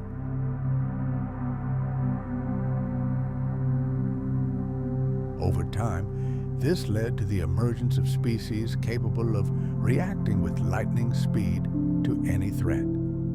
Flexibility and adaptability became the key to survival. On every continent, life waged this endless war against extremes. True forests were rare, huddled near river valleys or coastal areas where water was plentiful. Inland, vast grasslands and deserts stretched where heat and drought created almost unbearable conditions. Rivers and lakes appeared and disappeared like ghosts, often reappearing after sudden downpours. Their temporary abundance triggered an explosive growth of life, but it was as short-lived as the rainy season itself. Organisms evolved to exploit these fleeting opportunities. They learned to reproduce rapidly, accumulate resources, or move quickly to take advantage of favorable conditions before they disappeared. This dynamic led to the formation of unique ecosystems, fragile and resilient at the same time, capable of both explosive growth and sudden collapse. And all this occurred under the constant pressure of extreme heat, perpetual dryness, and unpredictable weather. The confluence of these forces created a constantly shifting mosaic of landscapes and life forms. Organisms adapted to surviving in deserts developed strategies radically different from those of inhabitants of temporary swamps or mountainous regions. This all-pervasive climate influenced everything: migrations, predator-prey relationships, competition, and reproduction.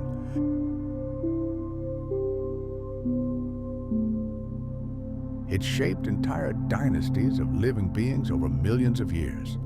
Life became an endless cycle of trials and adaptations. Survival depended on the ability to overcome adversity, seize rare opportunities, and respond to sudden, sometimes catastrophic changes. This harsh and unforgiving climate shaped not only the planet's physical landscape, but also the very nature of life. It nurtured resilience, ingenuity, and an indomitable drive to withstand the elements. This climate, extreme in every way, continued to shape the Earth's landscapes and ecosystems for millions of years. It left behind a world of endless deserts and arid plains, bare rock, riverbeds carved by rare but ferocious floods, and soils scorched by the sun and parched by the wind. Species that managed to survive in such conditions became highly specialized masterpieces of evolution. Their survival strategies were embedded in their DNA, physiology, behavior, and reproductive cycles. And today, millions of years later, fossils reveal these amazing adaptations in exquisite detail. The shape of ancient leaves, the structure of roots, the contours of bones, and even the wear patterns on teeth. All of these tell us the grand story of life, forged under the merciless gaze of an ancient climate. Imagine an ancient world dominated by a relentless sun, scorching drought, and completely unpredictable weather. It was a harsh reality, a true test of the endurance of all living things.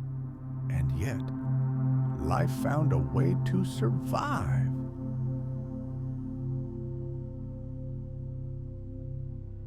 Even microscopic organisms, whose traces are forever sealed in ancient sedimentary rocks, tell us an incredible story of resilience and the ability to adapt to the most extreme conditions.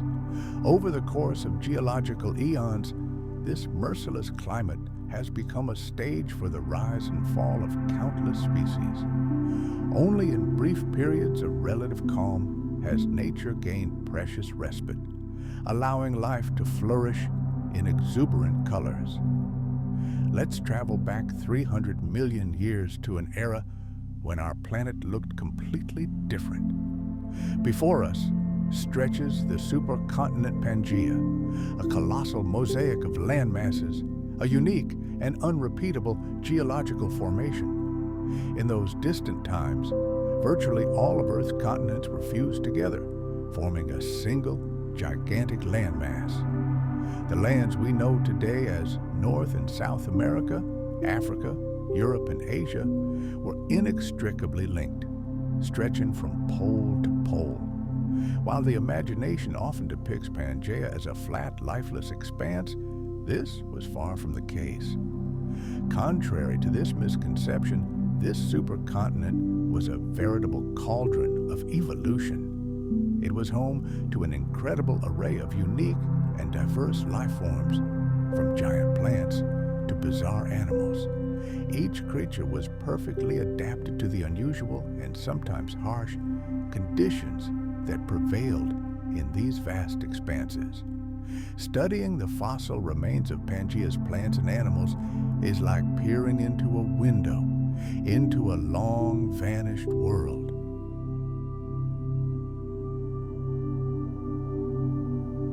This world simultaneously seems familiar, as familiar life forms already existed there, yet at the same time, it is completely alien in its landscapes, climate, and entire ecosystems. To truly understand this lost world, we must journey through its history. We will pass through sprawling prehistoric forests, cross scorching deserts, and explore swampy lowlands.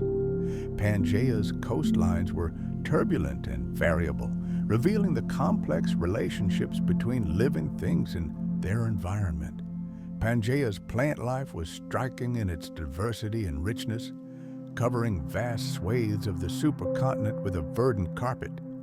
Everything from dense, shady forests and endless plains to hardy shrubs clinging to life in the deserts could be seen here.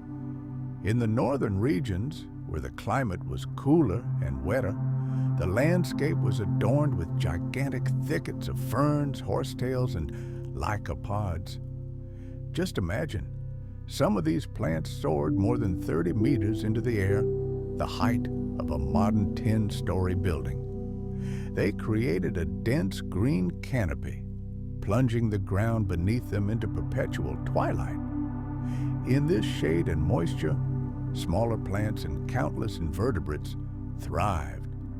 The ferns of Pangea were nothing like the delicate plants we see today. Many were robust, tree-like giants with enormous leaves. These intricate green fans effectively captured precious sunlight and provided reliable shelter for a multitude of living creatures.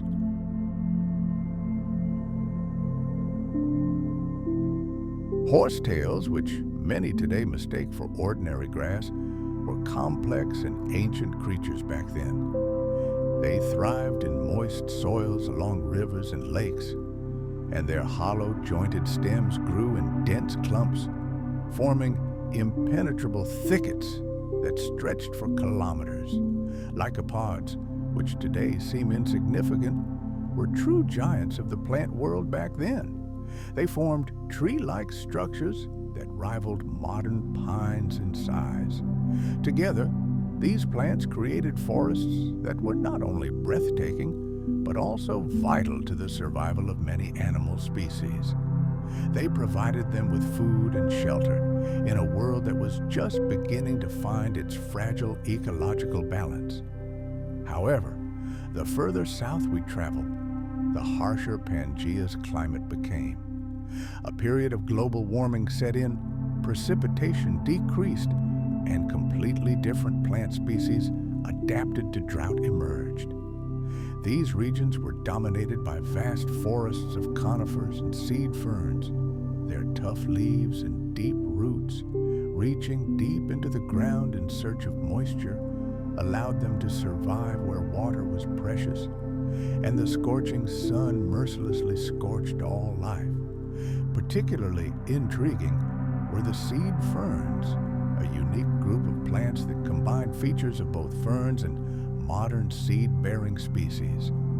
Their revolutionary adaptation was reproduction by seeds rather than spores. This allowed them to conquer the driest regions of the planet.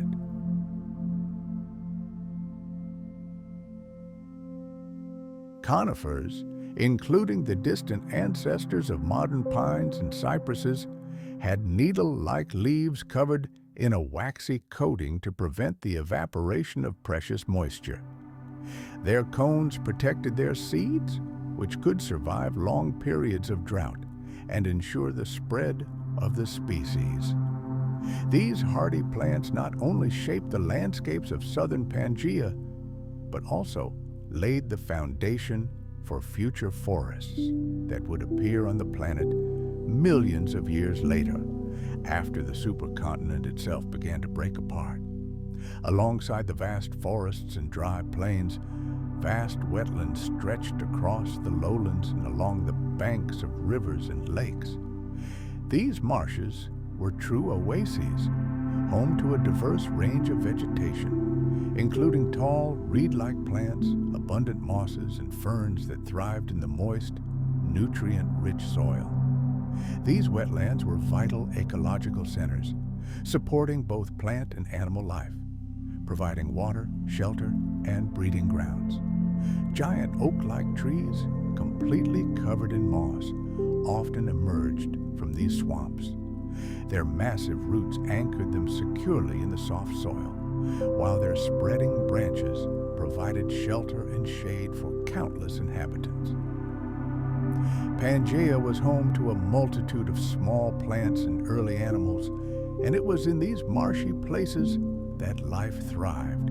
But swamp ecosystems were not static. They constantly changed with the seasons, expanding with the rains and shrinking during dry periods.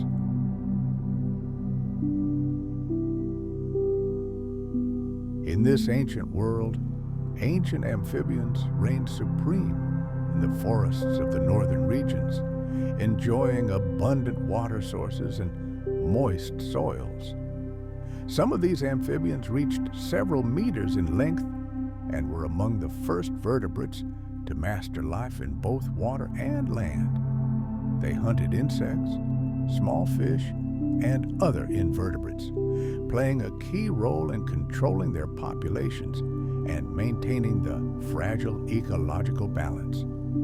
Alongside them, the first primitive reptiles began to appear, gradually developing traits that would eventually allow them to conquer the drier corners of the planet. The deserts and arid plains of southern Pangea, despite their harshness, were also teeming with life. Unique animal species inhabited them. Pangea was home to ancient reptiles that adapted remarkably well to these unforgiving conditions. These creatures, some of which were the ancestors of modern lizards and snakes, possessed tough, scaly skin that, like armor, protected them from dehydration. They were masters of survival, able to extract precious water from even the most meager food. Some of the earliest large land predators also prowled these parched lands, searching for prey. These hunters were often fast and agile, armed with sharp teeth and powerful jaws. Their prey ranged from large insects to smaller reptiles. The deadly confrontation between predators and their prey created a delicate balance that allowed ecosystems to remain stable even in the most extreme conditions.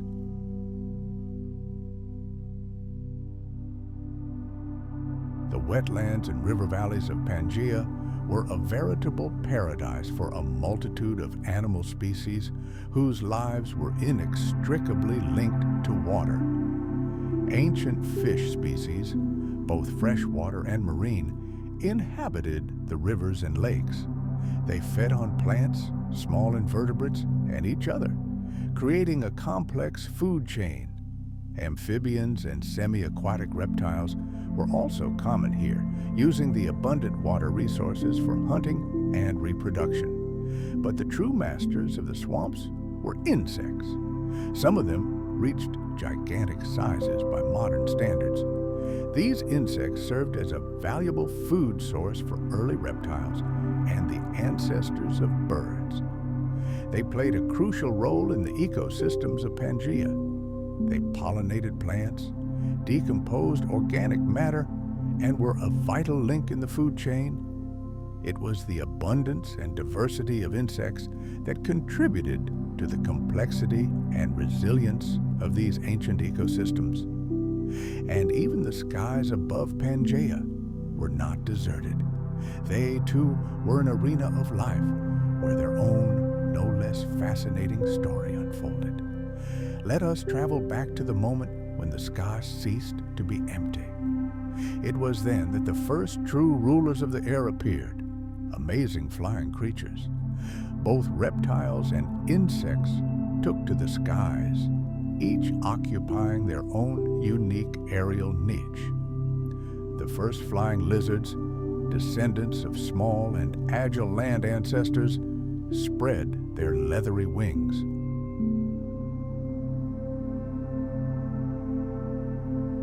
Their reach allowed them to soar for hours above the endless forests, parched deserts, and swampy marshes of the prehistoric world. They were aerial hunters, stalking large insects, smaller lizards, or scavenging for carrion to sate their hunger. At the same time, true giants of the insect world also dominated the skies. Imagine creatures similar to modern dragonflies, but some of them reached incredible sizes, with wingspans of over half a meter. Their virtuoso and powerful flight allowed them to easily evade predators and be incredibly effective hunters themselves. These aerial creatures didn't just add a new dimension to the ecosystems of ancient Pangea. They played a key role in the evolution of the plant world. Some of them became the first pollinators in the planet's history, carrying pollen from flower to flower, and thereby helping plants disperse their seeds. They became the unwitting gardeners of the ancient world, contributing to the growth of flora diversity.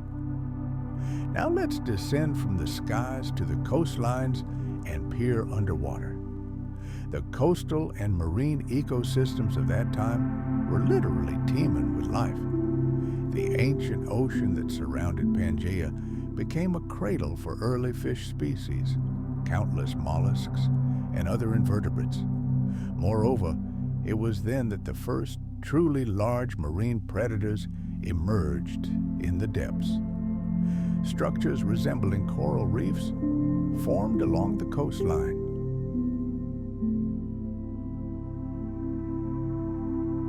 Created by colonies of tiny organisms, they served as a reliable refuge and ideal breeding ground for a multitude of small sea creatures. Ancient reptiles and the ancestors of birds nested on coastal cliffs and mighty trees, accessing the richest food sources both on land and in the sea. All these worlds, terrestrial, freshwater, and marine, were closely interconnected. It was a complex, intricate web of life where energy flowed from one creature to another through the most incredible and complex food chains. One of the most striking features of all life on the supercontinent Pangea was its incredible adaptability. Life on this world was a true test of endurance. Its inhabitants had to contend with colossal temperature fluctuations, from the bone-chilling cold in the north to the scorching heat of the southern deserts. Seasonal changes were brutal, bringing with them long periods of drought and catastrophic floods. Survival in such conditions required incredible ingenuity from plants and animals. Some plants, for example, learned to grow incredibly deep roots to reach life-saving groundwater. Others, however, developed a different strategy. They produced seeds that could lie dormant for decades, patiently awaiting favorable conditions for germination. Animals, too, did not give up and developed their own tactics for surviving these extreme conditions.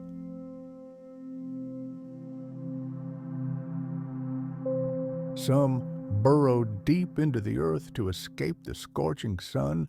Others undertook enormous migrations in search of food and water, and still others learned to conserve precious moisture in their bodies as efficiently as possible. These amazing adaptations didn't just help them survive. They became a powerful driver of evolutionary change, leading to the emergence of ever-new species, and ultimately to the formation of the very ecosystems that survived even after the breakup of the giant Pangea. The supercontinent offered unique, unprecedented opportunities for the movement and dispersal of species. Imagine, almost all the land on the planet was a single unit. This opened up incredible horizons for the evolution and dispersal of life. Plants and animals could freely migrate over vast distances, thousands of kilometers, exploring new territories and facing completely different climates and environmental challenges. This global connectivity fueled an unprecedented explosion of diversity. Species that evolved in one corner of the world could spread to others, where they encountered new competitors, predators, or entirely new habitats. This, in turn, pushed them to further adaptation and development.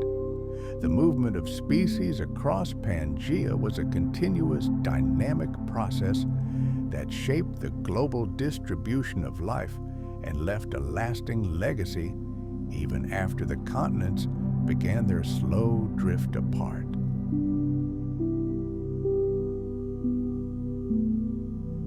The fossil remains that paleontologists are discovering today around the world are striking evidence of this astonishing diversity.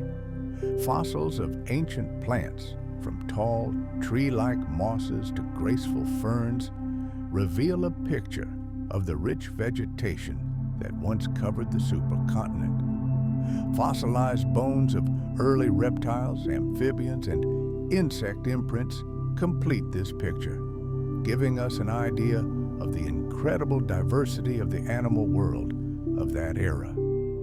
The diversity of life, forms that thrived in a wide range of environments, from lush, humid forests to arid, sun-baked plains, is simply astounding. Trackways, fossilized burrows, and other traces of life offer us a unique glimpse into the daily lives of ancient creatures. They reveal how these creatures hunted, traveled, and interacted with their environment. Together, these fossils create a picture of a living, breathing world, a world that is dynamic, interconnected, and full of surprises. It's important to understand that Pangea's flora and fauna were not static, frozen in time. Over millions of years, ecosystems continually changed. They responded to climate change, intense volcanic activity, and the slow but inexorable movement of tectonic plates. Species evolved. Some became extinct due to the competition, while others quickly occupied vacant ecological niches. These constant changes led to the creation of an incredibly dynamic and resilient biosphere, capable of withstanding any challenges and adapting to new conditions.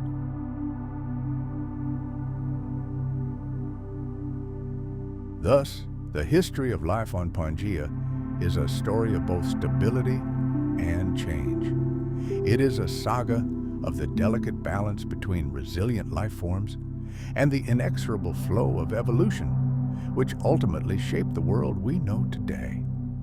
Now, imagine a world radically different from our own. A world where a single, gigantic landmass existed, stretching from pole to pole. The air was heavy, filled with the smell of decay and volcanic ash, and life itself balanced on a knife edge. This is precisely what our Earth was like during the late Permian period, more than 250 million years ago. It was a time that became one of the darkest and deadliest chapters in the history of our planet. All living things, from microscopic organisms to giant lizards, faced pressures that brought them to the very brink of extinction. To understand this period, we must first imagine the planet itself. The Earth of the late Permian was unlike anything we see today. Nearly all of today's continents were merged into a single, gigantic supercontinent, known to scientists as Pangea. This vast landmass stretched from the icy polar caps to the hot, humid tropics near the equator, creating the most extreme climates across its vast expanse. Deep within Pangea, far from the moderating influence of the ocean, lay a vast desert stretching for thousands of kilometers. Temperatures in these places could rise to levels that made survival virtually impossible.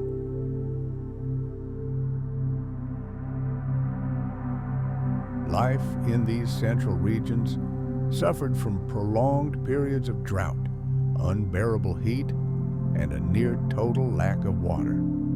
On the coasts, where the seas penetrated inland, conditions were somewhat better, but still far from what could be called paradise. The late Permian period is remembered primarily because it culminated in the most catastrophic mass extinction in Earth's history. It occurred approximately 252 million years ago. Scientists estimate that approximately 90% of all marine species and 75% of all land species disappeared from the face of the planet during this period. Just imagine a world teeming with the most diverse and amazing creatures suddenly, in a relatively short period of geological time, devoid of almost all of its inhabitants. The causes of this catastrophe were complex and interconnected, but they left a scar on the planet that still captivates scientists. The harshest conditions occurred around 252 million years ago, at the very end of the Permian period. This final chapter, known as the Permian Extinction, was not a single instantaneous event. The catastrophe unfolded over millennia, slowly but relentlessly destroying ecosystems across the planet. The first warning signs began to ring several million years earlier, when, judging by the fossil record, certain groups of animals and plants began mysteriously disappearing.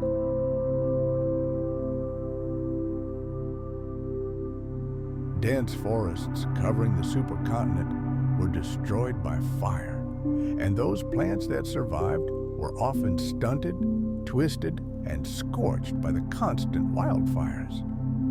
Early reptiles, amphibians, and even insects were forced to adapt to temperatures that could exceed all conceivable limits. The limits of life itself were severely tested, and for countless species, these limits were irrevocably surpassed. Entire biological dynasties, which had flourished for millions of years, disappeared from the face of the Earth, one after another, unable to keep up with a planet changing at a dizzying pace. The fossil record paints a grim picture of that era. Imagine a world choked by gigantic dust storms, the very soil stripped from the continents by relentless winds. For the few plants and animals still clinging to existence, every day became a desperate battle against a planet that seemed intent on destroying them. But in the ocean depths, another, far more insidious enemy was awakening. As the world's oceans warmed, gigantic deposits of frozen methane buried beneath thick seafloor sediments began to melt. Billions of tons of this gas poured from the deep sea into the atmosphere. Methane is a monstrously potent greenhouse gas, many times more potent than carbon dioxide. Its sudden release was like gasoline pouring onto a fire. The global climate went haywire, and the average temperature on the planet jumped, by some estimates, by as much as 10 degrees Celsius.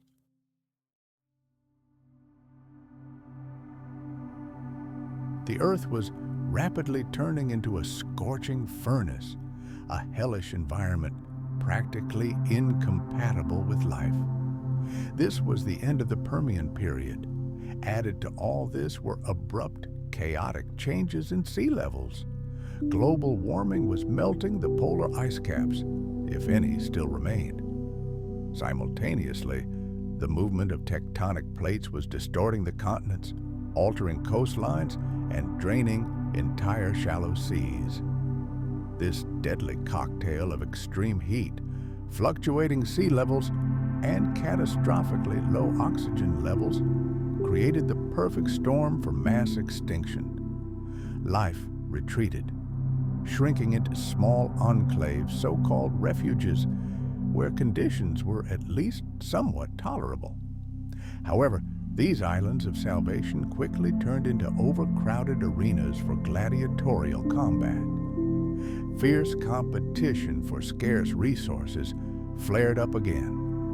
Numerous species that had survived millions of years of evolution were unable to find a safe haven and disappeared forever. The chronology of this apocalypse shows that the catastrophe unfolded in several acts.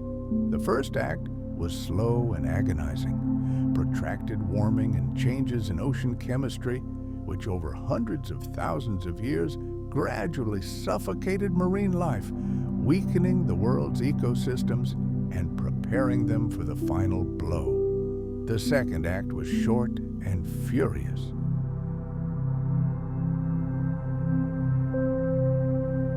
In Siberia, hell itself opened up. Monstrous volcanic eruptions began, spewing so much poison and ash into the atmosphere in a relatively short time that the environment was transformed beyond recognition. It was at this point that the rate of species extinction skyrocketed. And finally, the third act, a long, dark aftermath. The toxic atmosphere, waters contaminated by acid rain, and a completely unstable climate continued to kill the survivors for many more millennia. But one of the most striking aspects of this global tragedy is how life ultimately found the strength to rise from the ashes. The aftermath of the Permian-Triassic extinction cleared the stage for the emergence of entirely new actors. With countless ecological niches emptied, the few survivors were given an incredible opportunity for evolutionary leaps. They began to fill the empty space, giving birth to new, bizarre forms. The Triassic period, which followed the Permian, witnessed the birth of the first true dinosaurs, as well as the distant ancestors of all modern mammals. Reptiles slowly but surely began to reclaim the planet. It took millions of years for the biosphere to regain the richness and diversity it had enjoyed before the catastrophe. Fossils from the late Permian period offer a glimpse into a world rife with suffering and desperate struggle. We see fossilized plants bearing signs of profound stress. Their leaves have shrunk, their growth has slowed.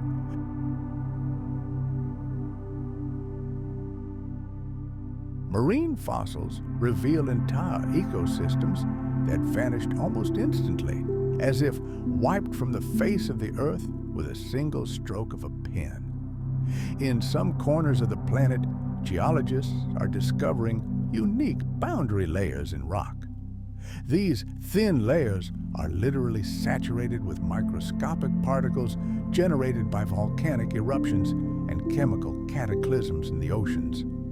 Like a bookmark in a history book, they mark the precise moment when conditions on the planet became lethal. These layers serve as vital landmarks for researchers, allowing them to reconstruct with incredible precision the chronology of one of the darkest periods in Earth's history. Beyond fossils, chemical traces imprinted in ancient rocks also tell us about these extreme conditions. Abnormally high levels of carbon isotopes indicate colossal carbon dioxide emissions. Vast sulfur deposits indicate rampant volcanic activity and acid rain that scorched all life.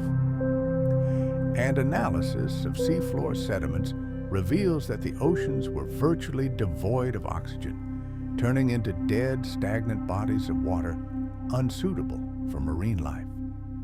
All of this evidence taken together paints a picture of a planet in its death throes, confronted by forces no single species could withstand. Life in the late Permian was full of dramatic events during which evolution desperately sought new survival strategies. Some animals, for example, developed durable shells or learned to dig deep burrows to escape the scorching heat.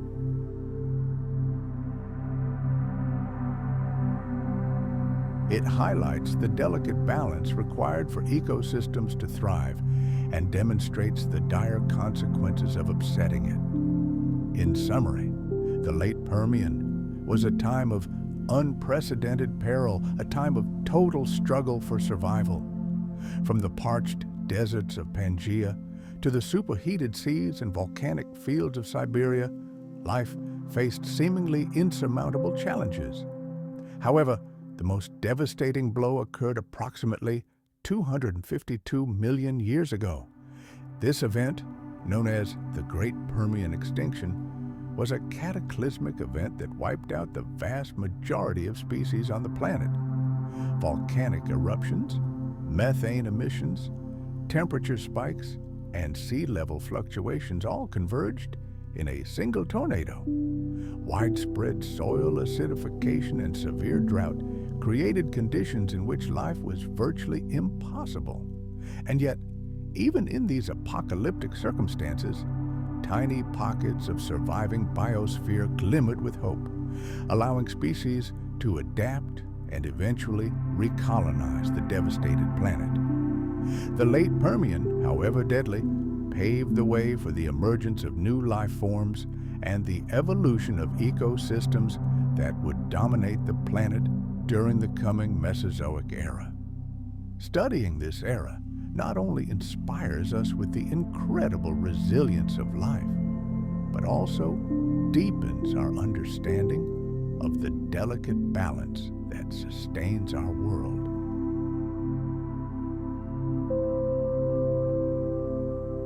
The Great Dying, often called the mother of all extinctions, was a moment when the planet experienced a catastrophic collapse of life, unprecedented before or since.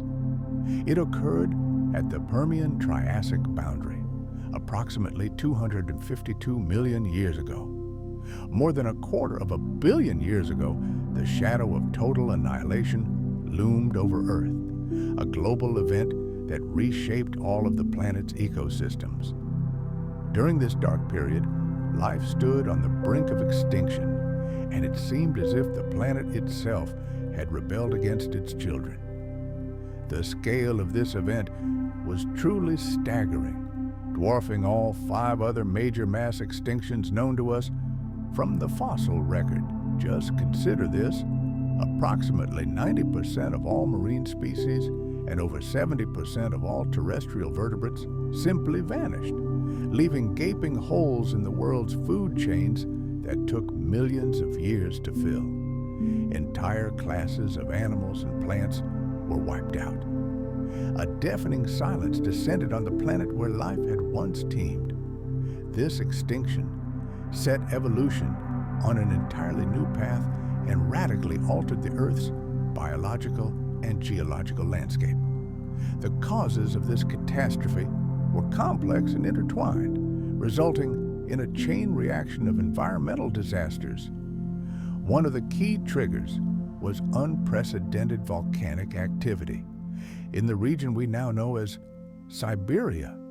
These eruptions were more than just isolated explosions. They were veritable fiery deluges.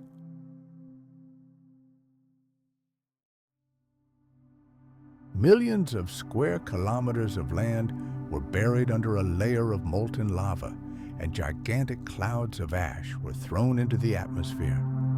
Along with the lava, colossal quantities of gases, primarily carbon dioxide and methane, were released from the Earth's interior. These greenhouse gases enveloped the planet like a blanket, trapping the sun's heat and causing a sharp rise in global temperatures. The scorching heat alone placed enormous pressure on the planet's ecosystems, making survival impossible for many species. The oceans, which had previously been a cradle for countless forms of life, became a particularly hostile environment. Rising temperatures were just the first act of this global drama. It led to catastrophic consequences. The world's oceans began to literally suffocate, losing precious oxygen. As a result, gigantic dead zones, lifeless aquatic deserts where the vast majority of marine life simply could not survive, began to form across the planet. Global warming dealt another blow. It halted the ocean's natural currents. These mighty underwater rivers, which had churned water and distributed nutrients around the world for millions of years, froze. This became the trigger for another more profound ecological collapse. The planet's atmosphere, in turn, turned into a toxic cocktail. Imagine a sky covered in volcanic ash, pouring not life-giving moisture, but downright poison.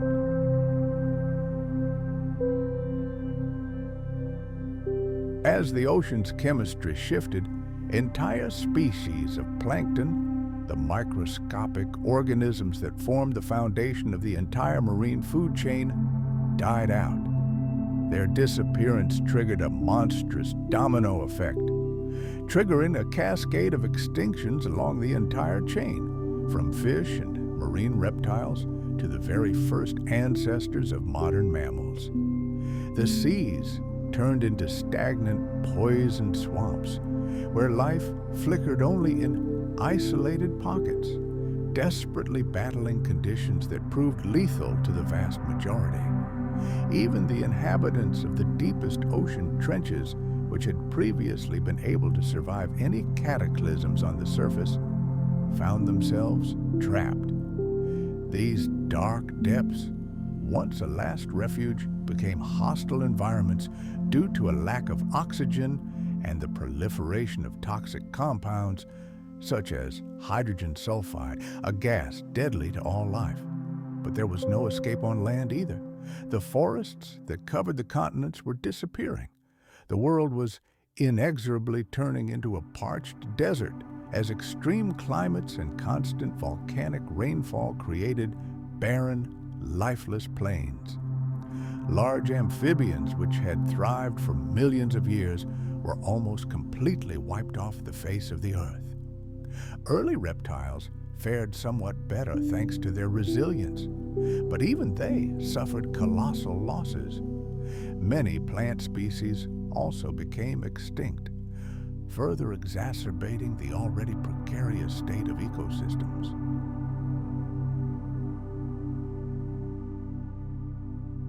Without the vegetation that anchored the soil with its roots and provided food, erosion intensified exponentially. Rivers became clogged with silt and mud, and the soil turned to dust. Predators were left without prey, and herbivores without food sources. It was a chain reaction of death that engulfed the entire planet. The speed and scale of this mass extinction were simply unimaginable. Unlike other slower extinctions, which gave some species a chance to adapt or migrate to safer grounds, this event unfolded in just a few 100,000 years. In geological terms, that's the blink of an eye. The Earth's rock record, its fossil remains, testify to a sharp, almost instantaneous collapse. Species that had existed for tens of millions of years simply vanished from the rock layers.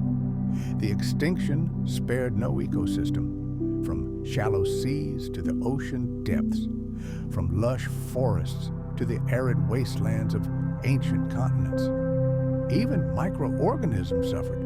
Some species of plankton disappeared forever. As a result of the Great Dying, the planet lost an incredible number of species, changing the chemical and biological composition of the oceans for millions of years to come. After this catastrophe, the world was never the same. The disappearance of dominant species left a vast number of ecological niches open, paving the way for the emergence of entirely new life forms. However, the recovery process was excruciatingly slow.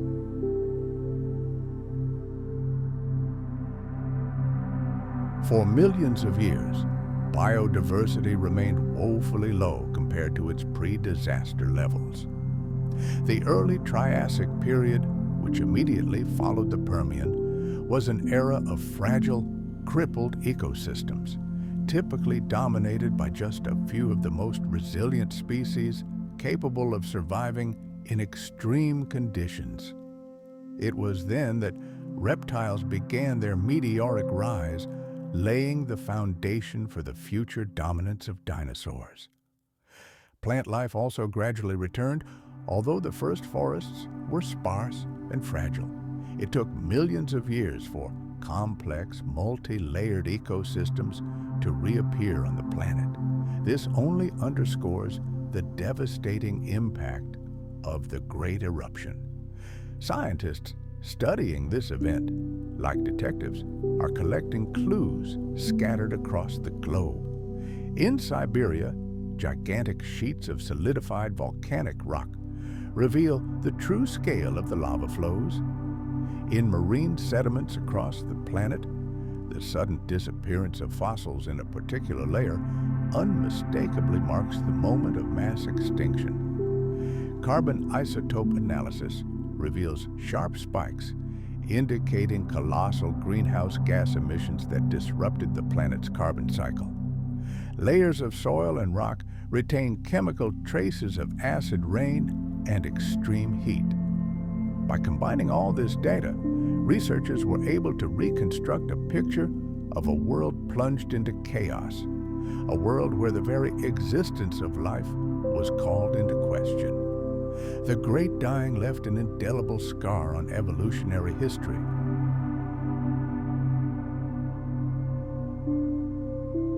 With so many species wiped out, the survivors were left with virtually no competition.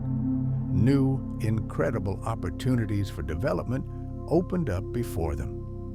This event sparked the emergence of new dominant groups, including archosaurs, which in turn gave rise to crocodiles, pterosaurs, and, of course, dinosaurs.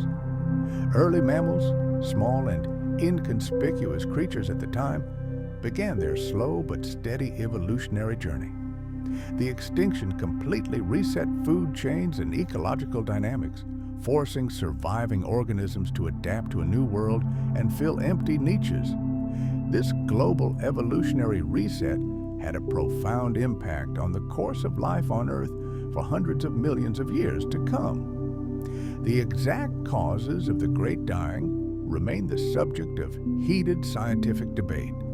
Today, scientists are actively studying this period, trying to understand which factor was decisive.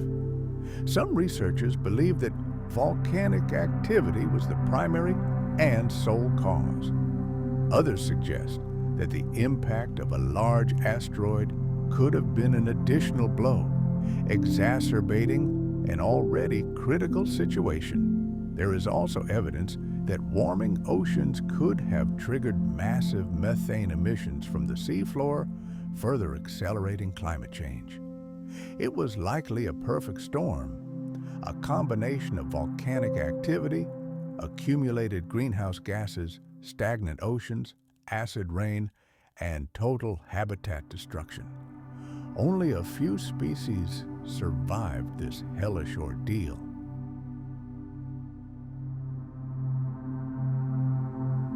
It was not the result of a single factor, but rather the sum of multiple catastrophic processes that made this extinction the most severe in Earth's history. Marine ecosystems particularly vividly demonstrate the scale of the tragedy. Before the extinction, the oceans were teeming with life. Countless species of invertebrates, fish, and ancient reptiles. Coral reefs, sponges, and mollusks created complex underwater landscapes, providing a home and food source for millions of creatures. However, when oxygen levels plummeted and the waters filled with toxic gases, all these thriving worlds were destroyed. Fossil records show that even the most common and dominant species disappeared completely. Brachiopods, once incredibly numerous, were virtually wiped off the face of the planet. Some trilobite species, which had managed to survive all previous mass extinctions, were forever lost this time. The loss of plankton, the foundation of the food chain, led to mass starvation of larger organisms, triggering new waves of extinctions throughout the marine ecosystem. Life on land also faced intolerable conditions. Amphibians, whose lives were inextricably linked to a warm and humid climate, proved extremely vulnerable to sudden heat and drought. Large amphibians suffered horrific losses. Early reptiles, although more resilient to arid conditions, also suffered greatly. Plant communities were destroyed, altering the soil structure and dramatically reducing the food supply for herbivores.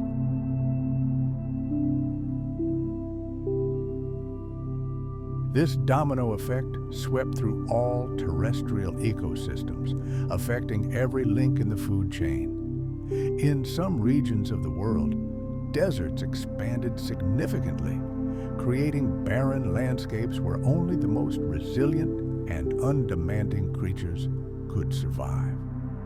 The role of carbon dioxide and methane in this process is difficult to overstate. Massive volcanic eruptions released enormous volumes of these greenhouse gases into the atmosphere. They enveloped the planet like a blanket, trapping heat and causing a sharp rise in temperature. Methane, stored as frozen sediments on the ocean floor, was likely suddenly released by warming waters, which only intensified the greenhouse effect.